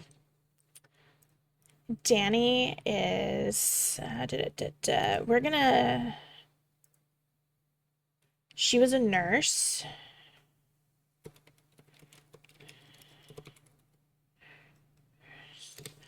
Um,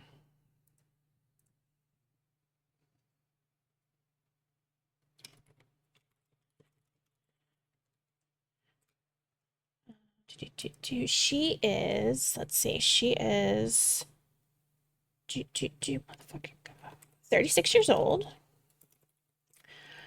She is 5'3". Um, Caramel skin.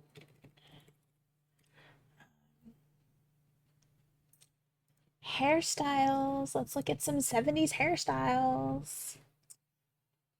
I kind of love the idea of I love the idea of Donna Summer curls, but I also really, really, really love Diana Ross. Um, I love like her like curly almost bob. I think that's kind of what we're gonna go with.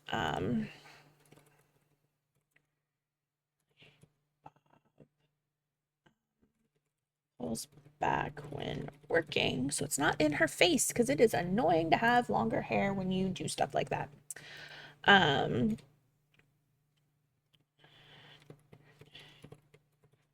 Hair and eyes. Um, a very pretty lady. Um, she is very caring, but she is a hard ass. She does not like it. Um, you're not gonna want to fuck around when she's trying to do stuff. Um, she does not put up with any shit. If somebody is hurt and like somebody else is like freaking out, she will absolutely smack them and tell them to get the fuck out. Like, let me do my work. Like, I get it. You're scared. You're upset. Get it together. Um, we're just gonna leave that there. She's very smart. Worked as a nurse. Let's see. Where is she from? Where was she going? Let's see. I think maybe she.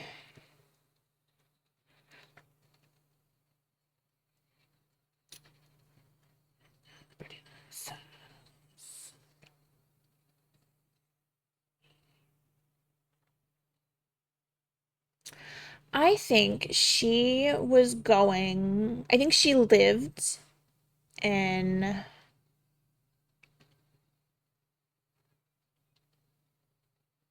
I think she lived in. Um, she lived in Richmond, Virginia, and was moving to Baltimore for a new job. Um, I have to stop myself. That's where I'm from, that whole like area. Um, and I like had this whole thing in my head, she was in Richmond, she got a job in like downtown Baltimore, and yeah, like I could go down a rabbit hole with that. So we're just gonna leave it as she was moving to Baltimore for a new job. Um, let's see.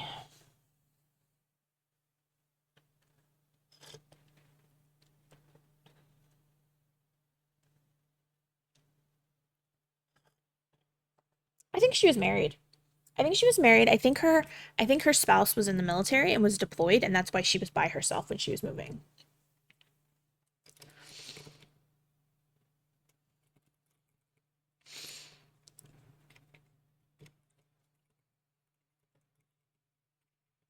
We won't say was. We don't know if they're dead or not.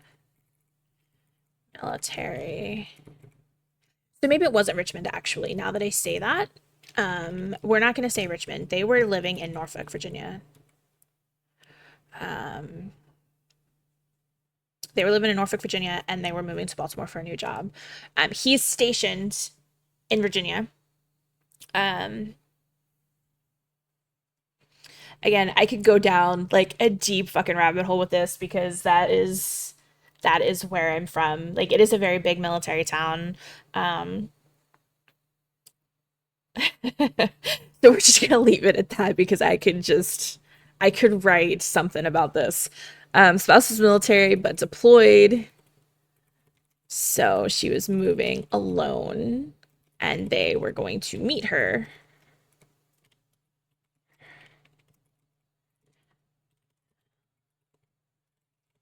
Got back. I'm gonna say this was probably their last. I think way too hard about this. Um, this was their last deployment. They were getting out at the end of this deployment, and then they were gonna meet Danny in Baltimore when they got back. Um, oh, you can do that. Okay. Last deployment, then getting out of military. Um, Once offboarded, they were moving to meet her. There we go. Okay. Not gonna go too deep into that. Um,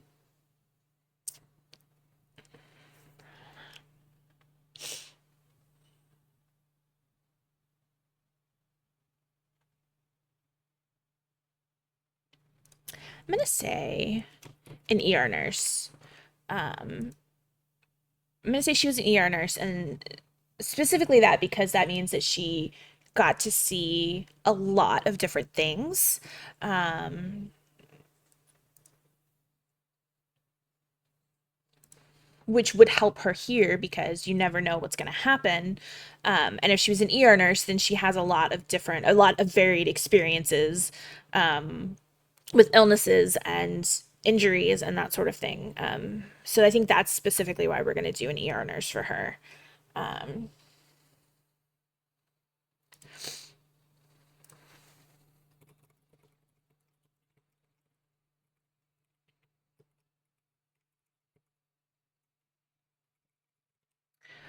um, so yeah, she does have a relationship with, where is this person?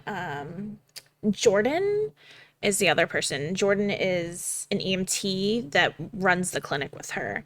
Um, Jordan Maxwell, EMT that helps at the clinic, live together, live together. I don't know what else I want to put there yet, so we're just gonna leave that. Um, keep everyone safe and healthy, I think. Obviously, go home is like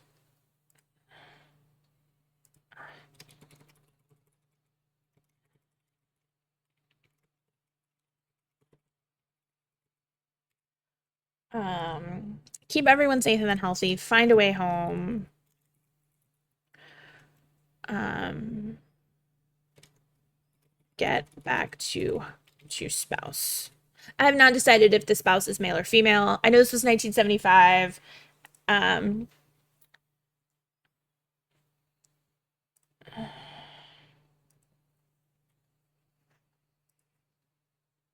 but again, this is my world, and I say it's okay. I don't care the year. I don't care. It's fine. I want to give her a secret, but I don't know that I want to give her the secret. I think I'm going to give it to somebody else. Okay, so we're going to leave this here, and then we're going to do Jordan. Jordan Maxwell. Do, do, do.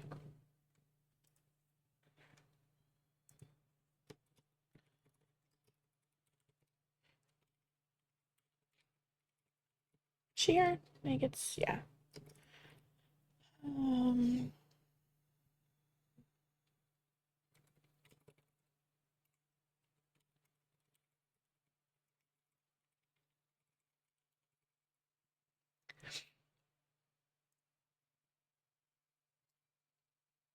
um,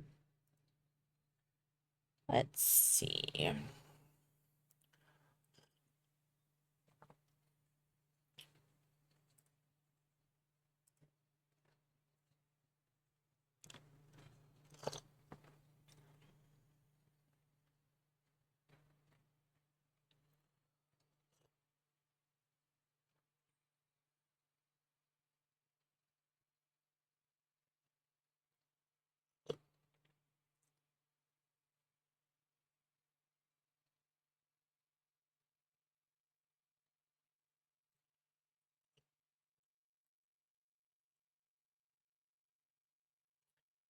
Um,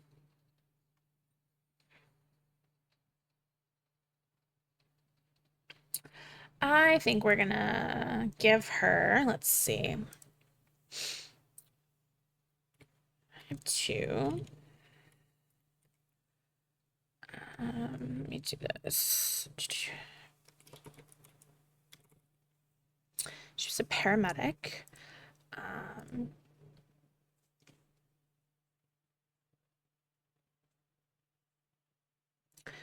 what do you look like, hun? I think you have just long, straight black hair, and let's give you blue eyes. I think that would be really pretty. Um,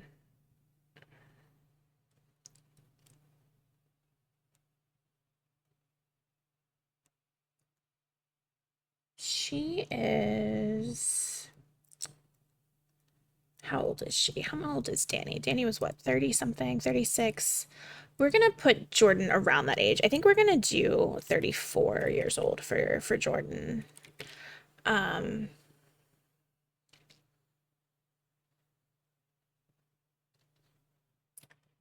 let's see what else.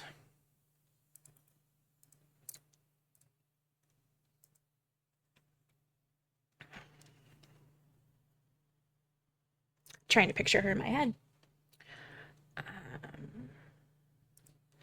Let's go here. She is very caring. She's very caring. She's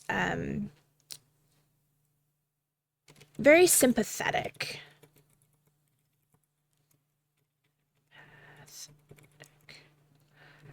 Um, she was a paramedic. Let's see, where were you living, my dear?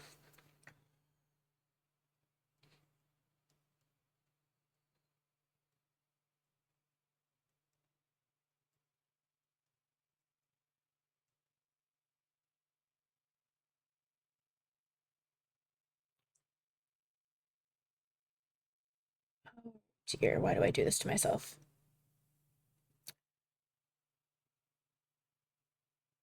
I think she lived in, oh my goodness, the accents that I'm gonna have to do. Why do I do this to myself?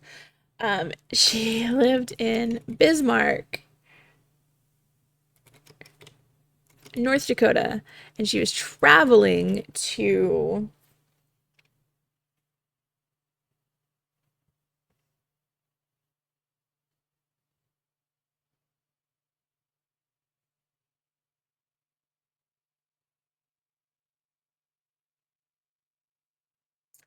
she was traveling to, let me see here. Um,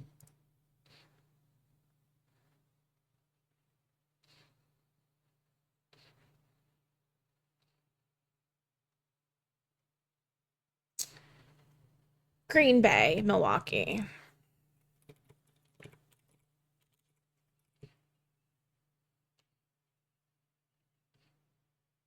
Green Bay, Wisconsin.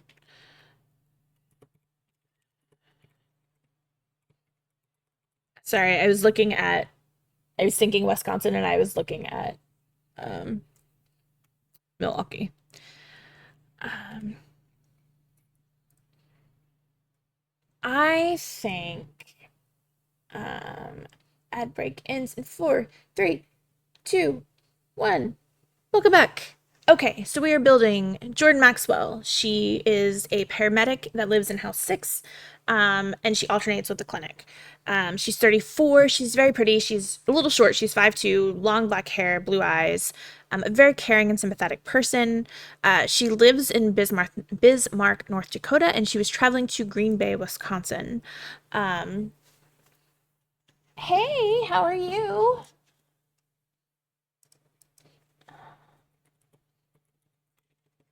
Um,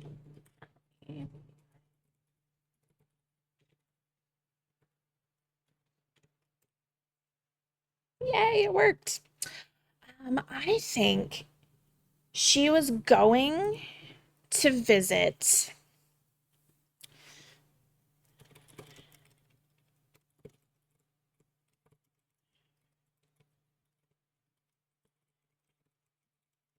The first time, roommate, girlfriend, um, for the first time. I feel like her girlfriend was going to introduce her to her family, as her girlfriend for the first time.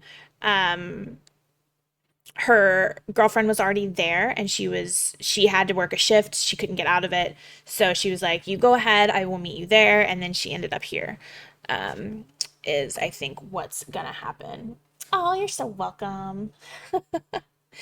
Well, I'm glad you did, and I'm glad that you're here to hang out with me. Thank you so much. I need a different song, I think. I don't know what I want to listen to though. This is fine.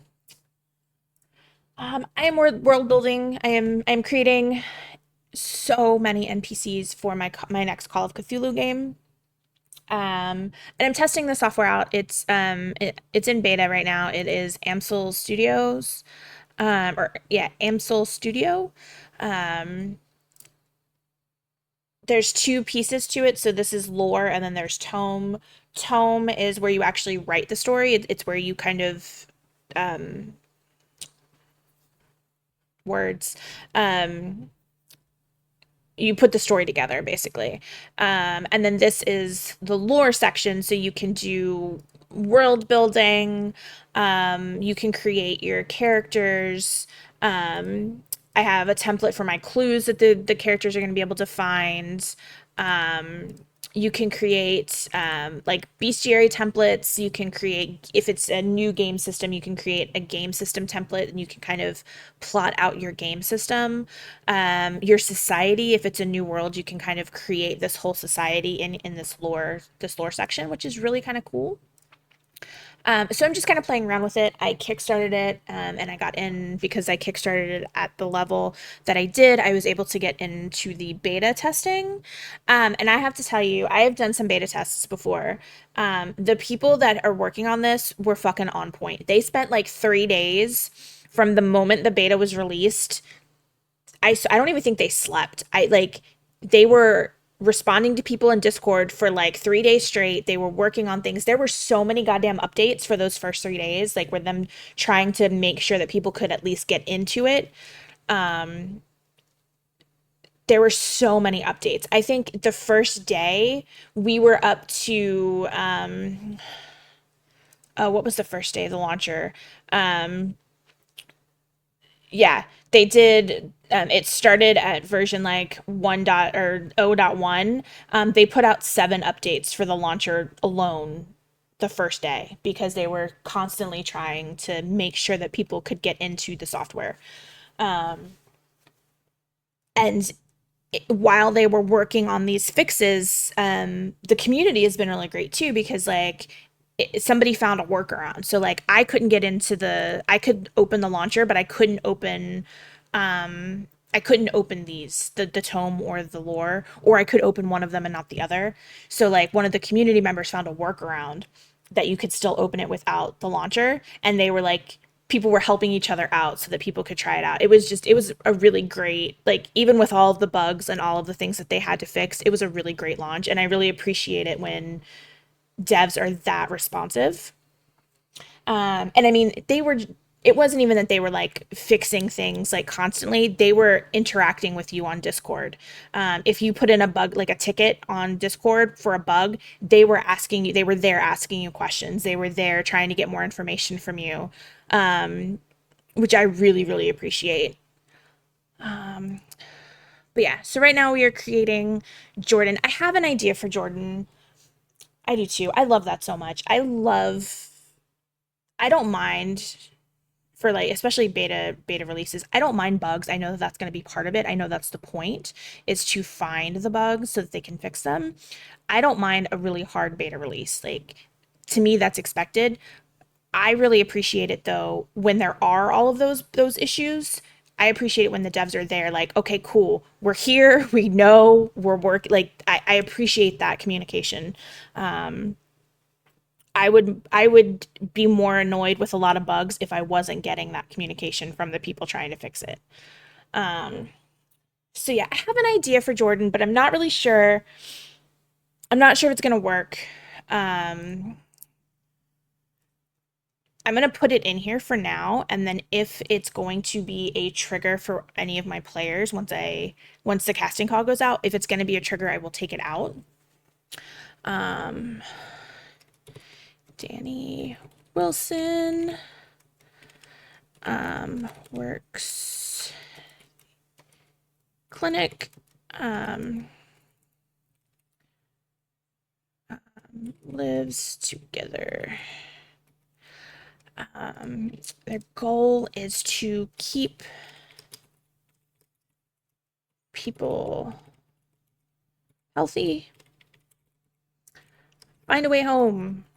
Everybody's goal is to find a way home. Let's get out of this hellhole.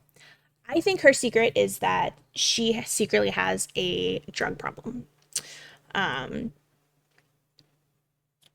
but again, if that's triggering for anybody, if that's a problem for any of my players, I will absolutely take that out. Um, But I think that especially in this situation, somebody who has an addiction problem, even if they've kind of overcome it and they're sober, in this kind of a stressful situation, um, the temptation would be there, I think. Um, so I think I'm going to put recovering drug addict. Um, yeah, that's how I'm gonna handle that. I'm not gonna say that they are one. I'm gonna say they are recovering, or they are a recovering drug addict. Um, but again, I will absolutely 100% remove that if it's an issue for any of my players. Um, but okay, so that is the clinic. So we did the clinic. There is, especially so the whole premise of this world is that um, all of these people are from different places. It take place in 1975. Um, all of these people had the same experience. They were on their way somewhere else when they came across a tree in the middle of the road. They passed a little town, this town up here. They drove through this town and then up here, um, past the boarding house. If they kept following this road up, they go around a bend and there's a tree in the middle of the road. So they have to backtrack to the town. They asked for directions. So the players are all going to be on a bus. They were all on a bus headed to different places potentially. They go back to the town. They ask for directions. They get the directions. No matter where they go, they end up back here over and over and over again. If they go out this way, if they go out this way, doesn't matter. They always end up back in this town. Um, Hours go by and they're still like driving around. As it gets dark, um, someone comes out of one of these houses. My thought is that they will probably try to take all of these different roads, even though they just kind of wrap back around. So somebody comes running out. You need to come with me. It's getting dark. It's not safe. I know you have questions. I know you don't understand what's going on, but I need you to come into the diner with me. It's safe there. You can get your answers, but please, I need you to come inside with me. Um, and then as it gets dark, they start to hear screeching. The screeching is far away, but it is very loud and it sounds like it's coming from like all around. And the more they argue and the more that they fight going into the diner, the closer the screeching gets. And that's kind of where the game is going to open for the players. Um, so there's already going to be people living here. There's going to be, I think I wrote out like 57 NPCs that live here. Um, so there's going to be people that work the farm. There's going to be police officers. There's going to be, medics that live here. Um, and I think that even if somebody is recovering, like a recovering alcoholic or a recovering drug addict, I think that living in this kind of a situation where going out at night is basically a death sentence. Um, and all of these people have seen other people get torn apart. They've seen what happens to people who are outside at night, so they all know, they all live with this fear of what's going to happen next. So I think that that's the kind of stressful situation where even somebody who's been in recovery for years might start to think, you know why not, pick up the bottle again? At least I'll be numb. Or why not take some of the drugs that are at the clinic, because it might be nice to not feel anything for a little bit, this fear that I have. So that's kind of why I wanted to have somebody that has that kind of a background or that secret. But I also don't want to be triggering for my players. So if that's going to be an issue, then I will take that out. Um, and I mean, even people who aren't recovering addicts or alcoholics or whatever, there's always going to be, like, they have a bar that's they basically turned it in, somebody that lived here in the past basically turned it into a bar. They have a still and they kind of make their own booze. It's not good booze, but it's booze. Because some people just need that release. They need that escape from the looming fear, and not even just the fear, like the confusion, like what the fuck is going on, why can't I get out? So around the town is a dense forest, and then on the other side is basically an ocean. But again, if you there's a dock right here where you can, like a fishing dock, but there's no boats. So even if you get enough wood to create like a raft and you try to, get out of here that way, it wraps you back. You end up back at the dock. Like there is no escape. So even if you don't want the escape from the fear, like the confusion, the just mind-boggling, like what is this place even? Like these things that come out at night should not exist. Like these things, they should not be real. What is going on? Why can't we drive out of here? Why can't we swim, we raft out of here? Like why are we stuck here? This place should not be real. Like this should not be real.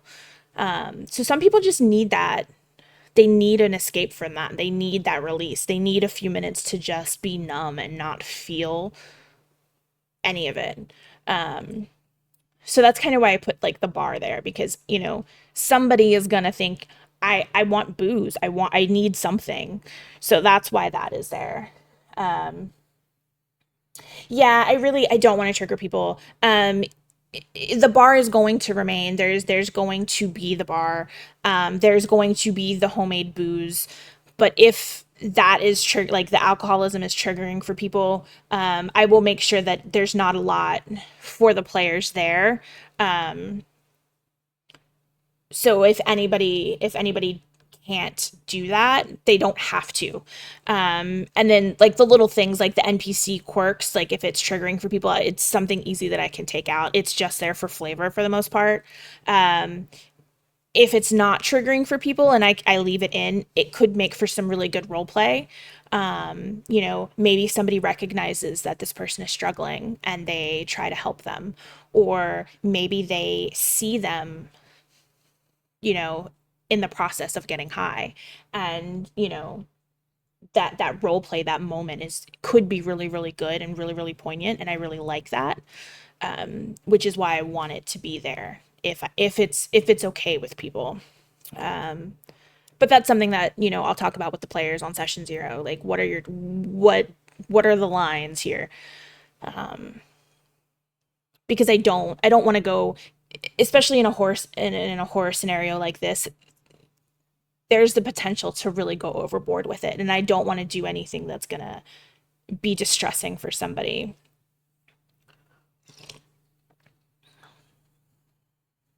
Yeah, yeah, exactly. And it's that's one of the things that I love about roleplay, is that the fun happy moments are really great, and they're really lighthearted and they're really fun to roleplay. But if you can get a really good serious moment, or even sad, like if you can put those moments in there and give the players the opportunity to have those moments, it makes the fun ones even, like it brings out, I don't know. I like the darker stuff. I like give me a serious scenario that I can try to role play in. Give me a sad, those are the harder ones, I think, for some people, and I think those are the most rewarding when you come out the other side. And it's real life, right? Like real life, it's not all happiness and lightheartedness. There's serious moments, there's scary moments, there's sad moments, there's angry moments. And that's kind of, I want them to have all of that in this town, because this is not a happy, lighthearted place. But yeah, that's kind of what I'm looking for. I like heavy role play. That's what I enjoy doing. That's what I like. I like telling a good story, and to me, a good story is good role play. Yes, there's going to be combat and stuff like that, and that's always fun. But I really like giving people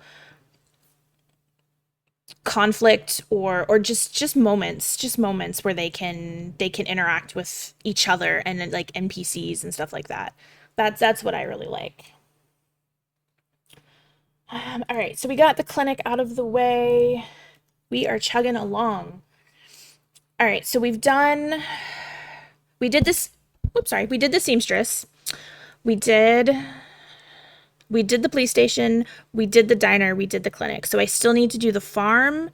I still need to do the chapel. I need to do the bar, and then I need to do more here.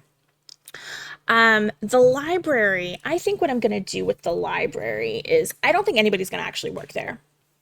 I don't think anybody's going to actually do anything with it. I think the library is going to be a building that nobody has been able to get into. Or if they were able to get into it, it's just basically that. It's a rundown library with old, dusty books that are kind of falling apart. Um, I want there to be some section of the library. Maybe there's like a basement that nobody noticed, or maybe there was a door that nobody could get through. There's going to be a place in the library where they can get clues, so like old documents, pictures, historical, like just information, basically. Information that nobody has gotten up to this point. So I have to kind of figure out exactly how I want to work the library, but I know that nobody is actually going to like quote unquote work there. um So I'm not going to worry about that, but I do need to do the farm. I need to do the bar, but there's probably only going to be like maybe one or two people at the bar, that I need to worry about. Um, Definitely only probably maybe one or two people at the chapel. I think I want like and you'll have to forgive me, I'm not a religious person, so I don't know all of the terminology. My apologies. Um, like a pastor or a preacher that kind of does maybe different services. So because there's going to be so many different people here from so many different walks of life, obviously not everybody is going to have the same religion. So maybe he does like a Christian service or like a Catholic service and like a Jewish service, that sort of thing. Like he does a couple of different ones, and then maybe there's somebody else that does like alternative, like pagan or something like that. Because you do have like all of the people at the boarding house who probably aren't standard religious people, who would appreciate like a good pagan ritual or something like that. Um, I need to do the handyman. I had the handyman. Let me see who else. So sheriff, deputy, the two people at the clinic, a seamstress, the cook. I need the farm workers. There's fishermen, handy person, the hunter. So yeah, I have so many. Um, I had people at the farm. I have people living at the farm. Um, let's do, I guess we could do the farm really quick. Let me see. I think they're at the end. They are. Okay. There's one, two, three, four. There's six people at the farm. Um, who's the first one? Ashley Weaver is the first one.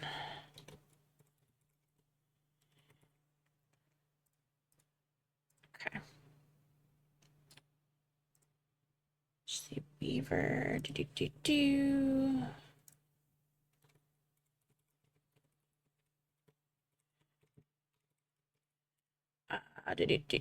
She lives at the farm.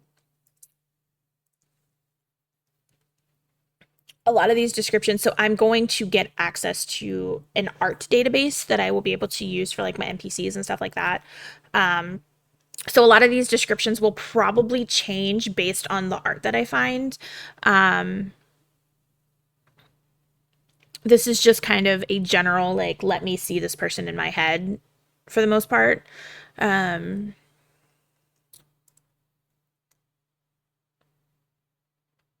I don't know how I see Ashley. which is a problem.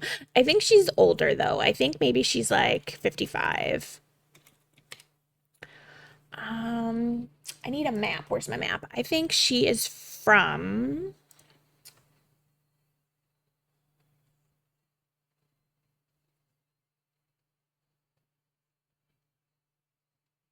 She's from Topeka, Kansas.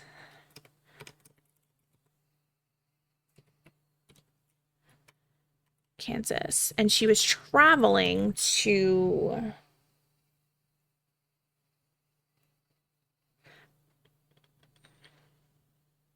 I don't think she was going very far. I think she was just going to Wichita, actually.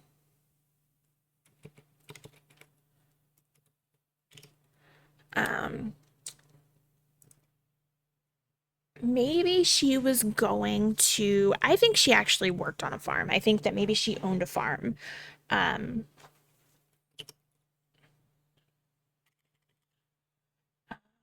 I think she owned a farm. I think it was a family farm that she inherited. Inherited. Um, she was married, but her husband passed away. Passed away. Um, Two kids, but they moved away. No interest in farm life. She was headed to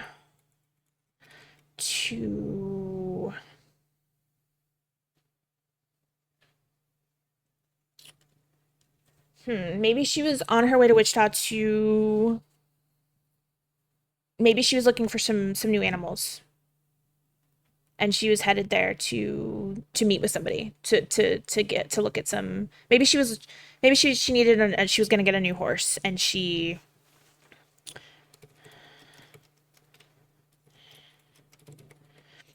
was headed to Wichita to meet with somebody to see what they had when she ended up here.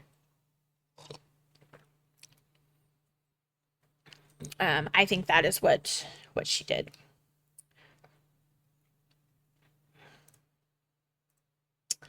I think maybe she is. I think she's very gruff. Um, she's not mean, but she's not friendly either,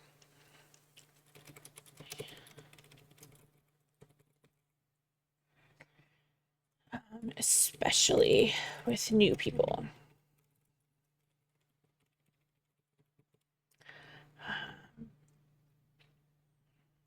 She's gonna have relationships, obviously, with everybody else on the farm, but I am not sure what those relationships are gonna be. Obviously, find a way out, way home. Um, Keep up the farm.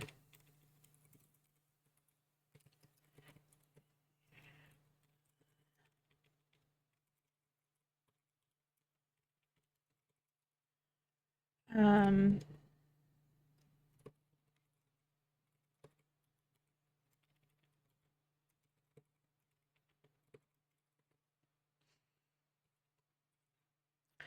So I think that's what she does at the farm is she works more with the animals. Like she as people come in and they want to work the farm, she kind of teaches them how to kind of work the land and things like that. But she does more with the animals. She takes care of them. She recognizes that um they are useful in many different ways, and she does not want their supply to run out. So she's working on breeding the animals so that they always have a constant supply, so they don't run out. So I think that's her. Um,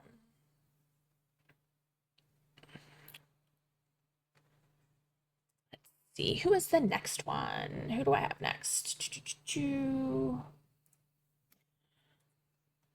Milo. I have Milo Dawson is next on my list for the farm.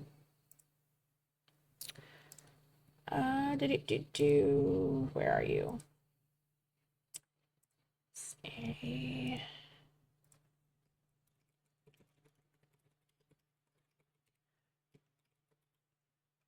um,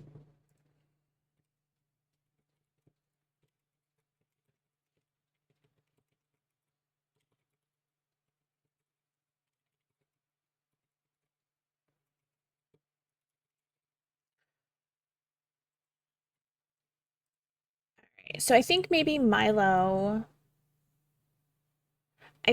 Milo um, works with the crops,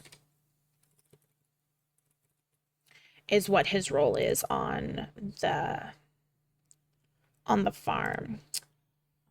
Real quick before I get too far into this, I'm going to take a quick break. I'm going to step away for just a minute. I will be back maybe 5 minutes. So get up, stretch, get some water, take care of yourself. I will be back in just a few minutes.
Oops, wrong one. There we go.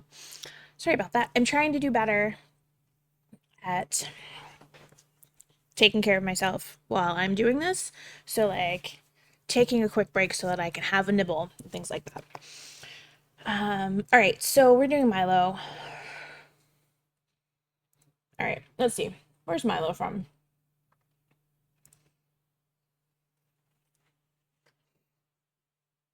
Um,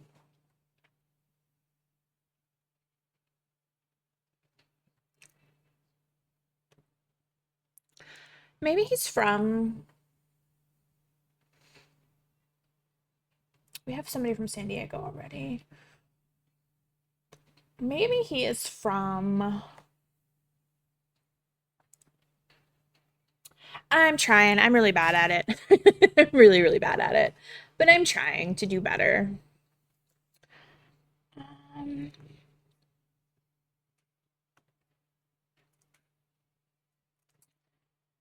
I think maybe he is from North Carolina. Maybe he's from Greensboro. And he was traveling to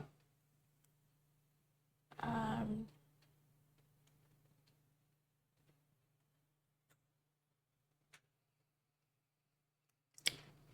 he was traveling to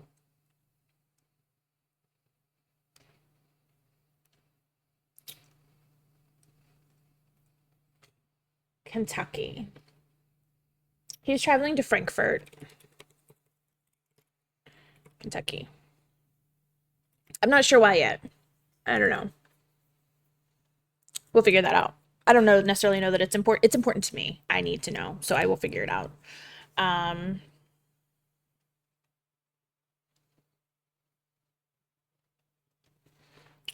let's see.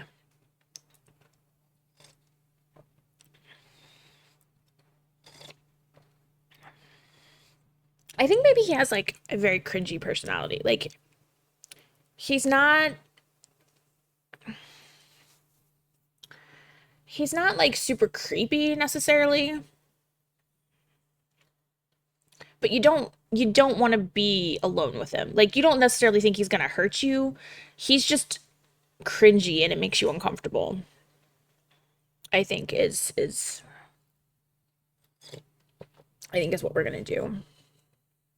Like he tells bad jokes. Um, he he just makes very uncomfortable, cringy comments. Um, Off-putting. Well, we're gonna put off-putting instead of uncomfortable. He has a very off-putting personality. Um, Tells bad, off-putting jokes. Um,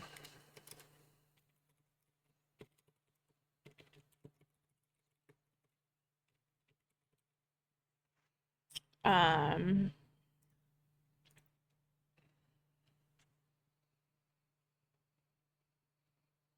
I think maybe he's kind of young. I think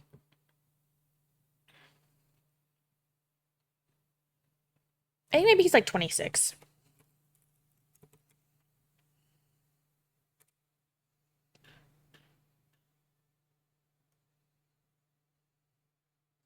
I think maybe he's bald. Or maybe a shaved head. I don't know, we'll figure it out. Brown eyes.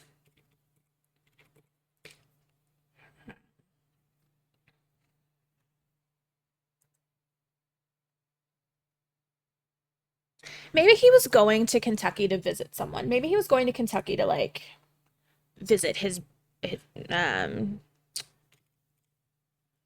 going to visit. Maybe he was going to visit a sibling. Maybe his older sister. He was going to go visit his older sister. Um, I think maybe he was. I think maybe he was one of those guys that kind of had a hard time keeping attention. Like he goes from job to job to job because nothing really fits. Nothing. He gets bored very quickly, or he gets fired because people are just uncomfortable around him, and he's just he's just off-putting. Like people don't like to be around him. Um, Jobs because he can't keep one. Gets fired, gets fried. He gets fried, gets fired, or quits because he's bored. Um,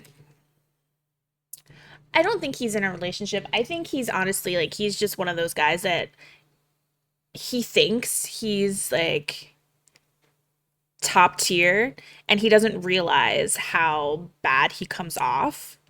So he can't like he doesn't have a girlfriend, he doesn't have a boyfriend, because people just don't like him. And that's one of the reasons that he lives and works at the farm is that he can kind of work by himself, working the land. Nobody really needs to be near him. Um,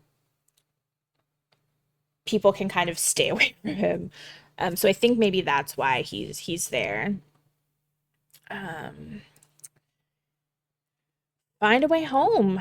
A way home. I think he actually really likes like he didn't like it at first. He thought it was hard work and he did it basically because they needed somebody to do it. Um, and they kind of recognized that this guy, nobody's really going to be around the want to be around this guy. Nobody wants him at the diner because nobody wants him hanging around while they're eating. They don't want him at the bar because people aren't going to want to show up while he's there. Um, so this would be a good fit for him. And at first he really didn't like it. It's hard work. It's hot out there at times. But I think after a while, he's really started to appreciate it and like it. Um, um, and he really wants to just kind of learn more about farming. I keep forgetting to put how long people have been here, so we're gonna have to go back and fill that out. But I think that that's something that we can work on later. It's not necessarily a super important thing right now. Um, who else do we have at the farm?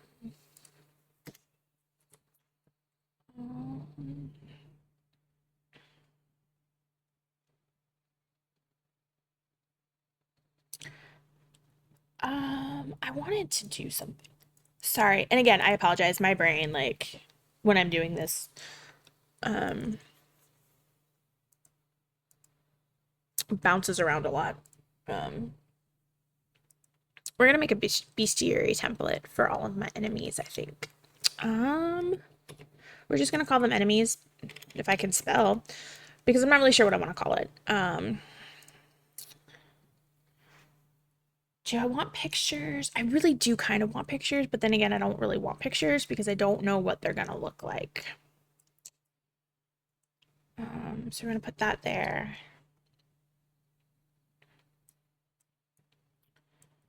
Um,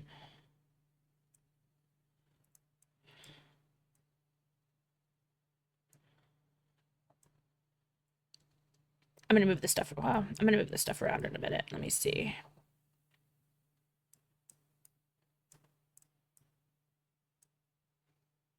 I don't actually think I need it that big. We can probably do it like this.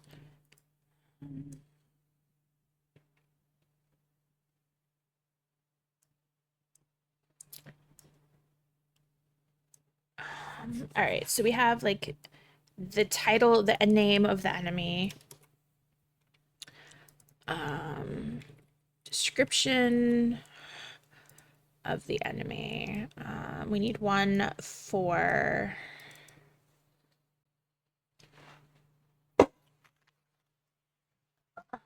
that book right here. Creatures, that is what I'm looking for. Let's see, what other information do we want? Um,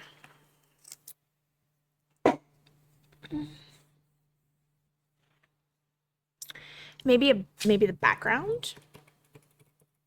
Where did these things come from? What kind of things are these? Let's see, what else do we want? Um, we can do special abilities. Um,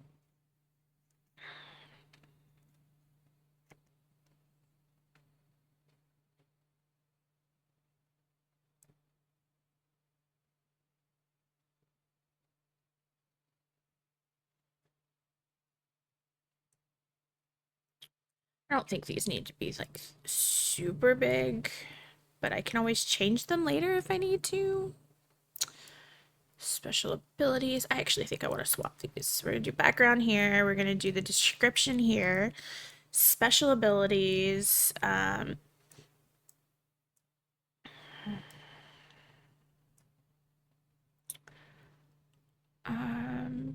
Stats. Motherfucker, I said stay right there.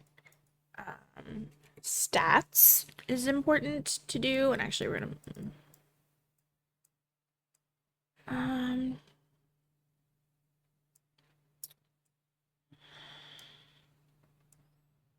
hmm.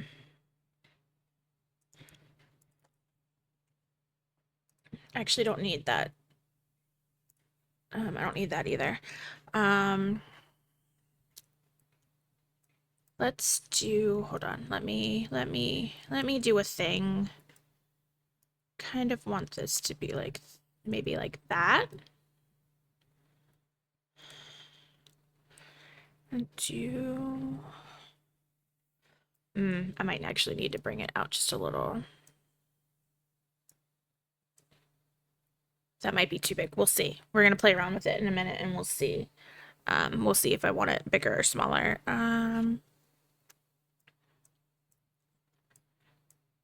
So we have special abilities and then um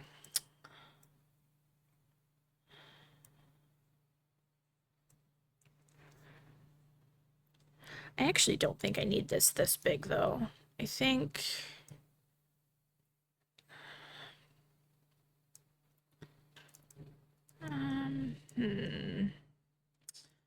we're gonna play with that just a little bit.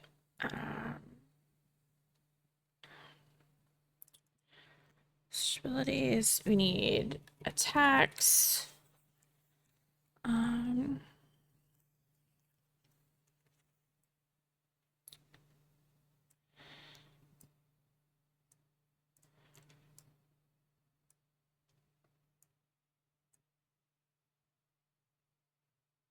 hmm. I don't think I like that. I don't think I like that at all, but I don't know that I. Hmm. That looks silly and I don't like it. Um,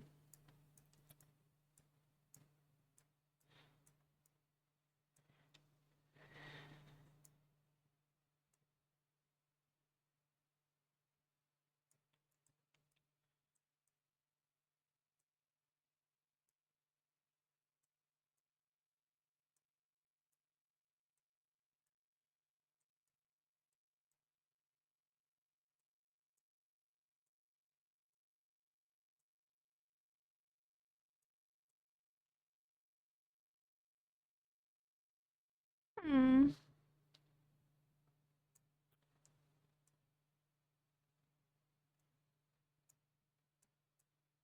Um,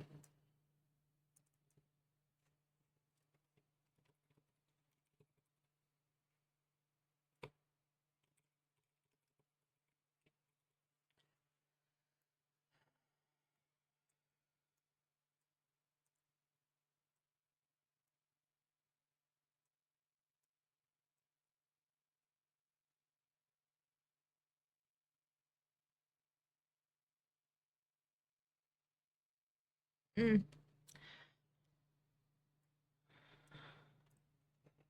That's better.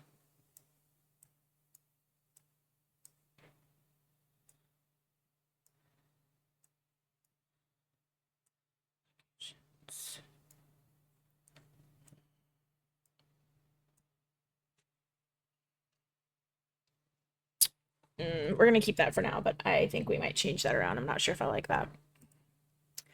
Let's do one that I know. Let me find one that I know that we're maybe gonna use. I use deep ones a lot. I like the deep ones a lot. I think they're fun. They're kind of cool looking. I'm gonna use them eventually, but I'm not gonna use them at first. I do want to use that though. There is one in particular that I want to use.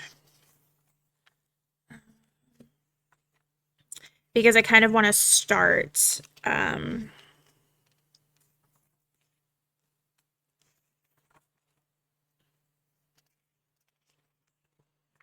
I don't want to jump right into the weird. Like, don't get me wrong, I love the weird. I think the weird is great. I don't want to jump right into it though. I think I want to ease them into the strange because I really want them to question. Like, that's my big thing is like I want them to question what is going on. So the first enemies that they're going to come in contact with are going to outwardly appear to be human. They're not going to be, but that's how they look as they appear to be human. So we'll find what I'm looking for eventually. And I'm gonna change some of this stuff. So like, um, I'm calling it a vampire, but it's not. It's not quite a vampire. It is, but it isn't. But we're gonna call it that because I don't know what else to. I have not quite decided what I want to call it. Um, so we're just gonna call it a vampire for now. That's really big, and I don't particularly like it. Jerry, can I make you like? I want to make you smaller. Okay. Can I delete you? I can delete you. Okay, let me. Can I make you like? No, nope. You're just gonna stay. You're just gonna stay kind of small. Okay, cool, cool. It's fine. We will figure it out. I want you to be hidden. It's fine. All right, let's go to the vampire. Oh, I didn't want to do that. That's really cool that you can do that, though. That is really fucking cool. Okay.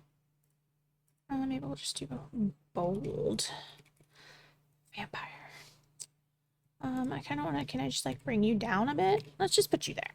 You look good there. Now I need to decide locations. I think we're going to do this two ways. I think, well, kind of. I think what we're going to do is we're going to do, how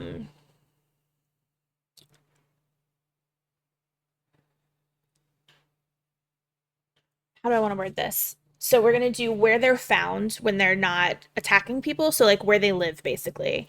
And then where they will attack. So they basically just attack in the town. They come out at night and attack the town. But it's not really just the town though. It's I guess it would be everywhere. Like they will go where the people are, as the song says.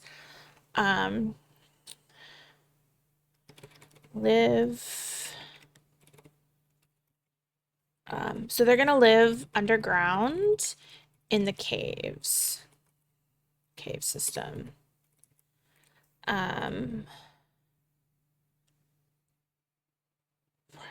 Don't want the word prowl. We'll say prowl for now. Everywhere. Let's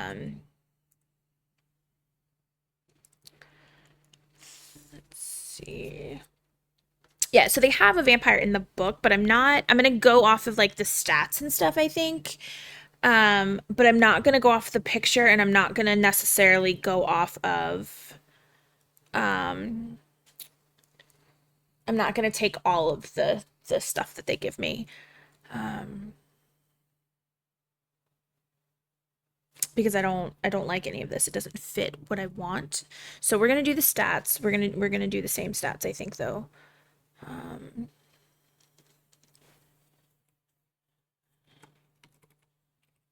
Strength. Um, Now I could do, how do I want to do this?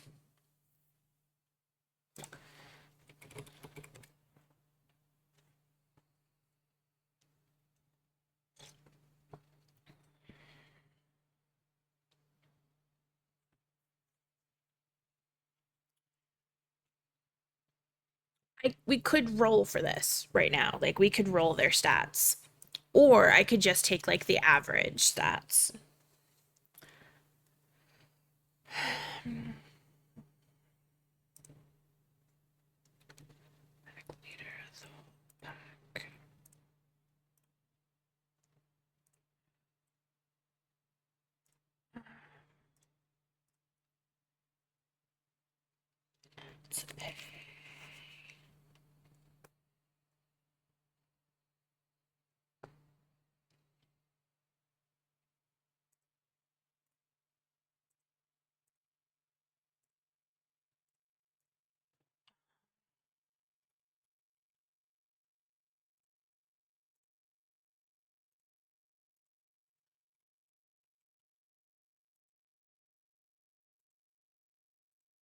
Never actually made a creature in this before, so we're gonna see how this goes. Um,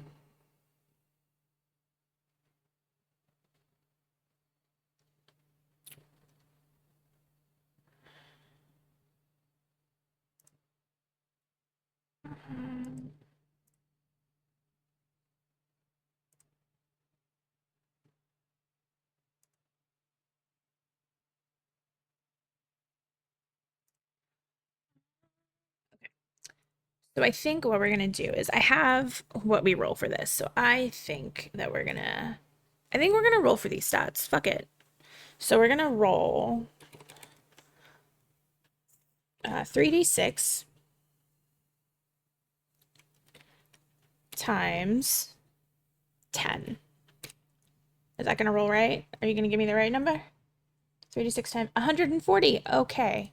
Well, these things are really fucking strong. Holy shit. Okay. But you know what? It's fine. It's fine. I'm sure everything is gonna be okay. I'm sure it's gonna be okay. Um, Shit. Okay, well, why can't I roll that good in all my other fucking games? So next is con, which is 2d6 plus 6 times 5. 41. Cool. Cool, cool, cool. I think this is a bad fucking idea, but we're gonna roll with it. Fuck it. All right, so next up is size. 36 times 5. All right, let's do this shit. What's up? 45. These are the smallest. These are the smallest little vampires. I think it's gonna vary though. I think that they're gonna be like between. I may like maybe do a small, medium, and large. I don't know. We'll figure it out. Um, Next is Dex, which is 3d6 times 5.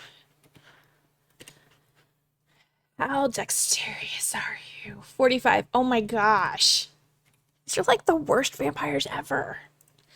Um, Int, how smart are these vampires? 2d6 plus 6 times 5. 30. These are the dumbest. These are the dumbest fucking vampires. We may need to we may need to do something about this. This may not work. Next is power. 2d6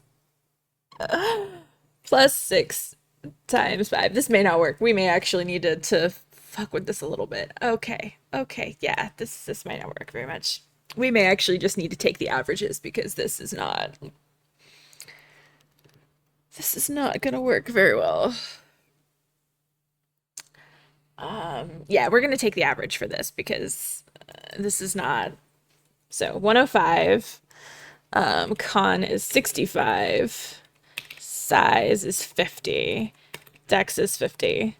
Um, there isn't an appearance for these guys, so we're just gonna leave it blank. Int is 65 and power is 65. And then education, we're just gonna leave blank.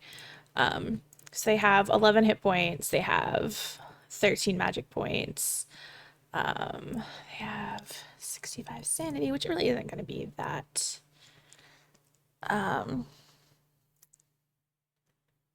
Where is their movement? Their movement speed straight +2. So their movement is actually a 10, and I can't change that. So it's fine. We're just gonna leave it at 8. It's not that big a deal.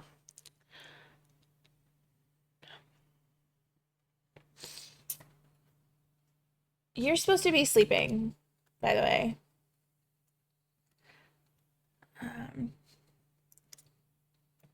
Yeah, no, that my dice, obviously, my dice rolls as usual suck, so I went with the average for this particular creature. Combat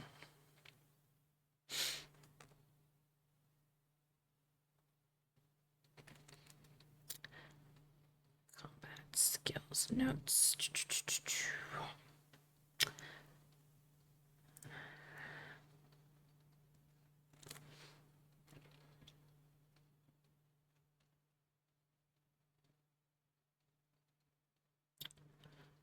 Um, Skill is supposed to have charm.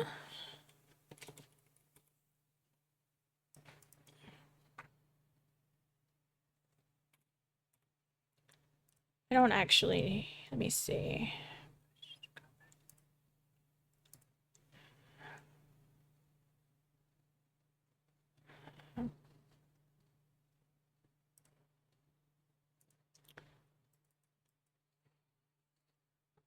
What else do they have? They have human.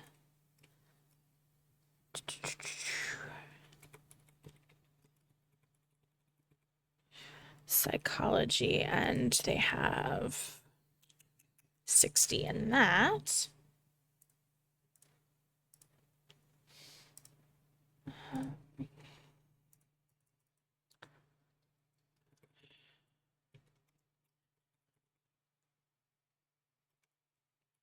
I might actually go in and change some of these because, like I said, they're not like actual vampires. So some of these might not actually work very well for this.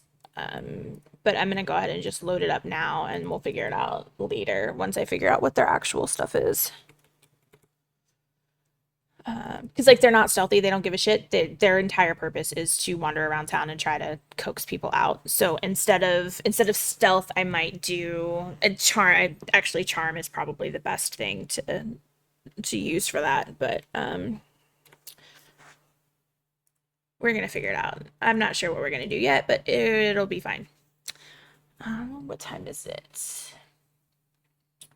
All right. I am actually going to pause here because I just realized what time it was and I need to get ready to go run some errands. So we are going to go ahead and call it here so that I can go run some errands and then I can work on this more later. Let me close all of this out. Okay. Thank you so much for hanging out with me and keeping me company while I work on all of this. I still have so much to do. So this is definitely a work a work in progress.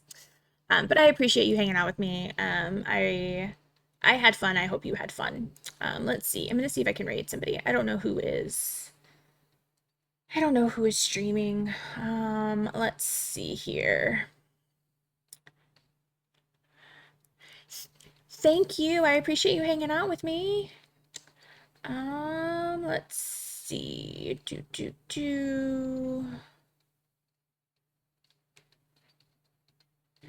I don't know who we're gonna.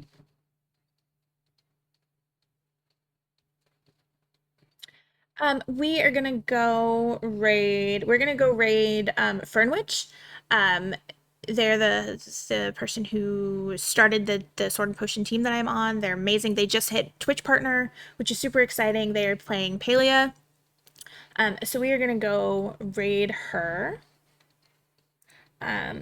So I would appreciate if you hung out and went with me. You don't obviously have to. But thank you so much. I might come back later and stream more tonight. I'm not sure yet. So keep an eye out on Discord or Threads is where I typically post it. But we're gonna go ahead and go raid. So thank you guys so much. Have a great rest of your day. And I will see you later.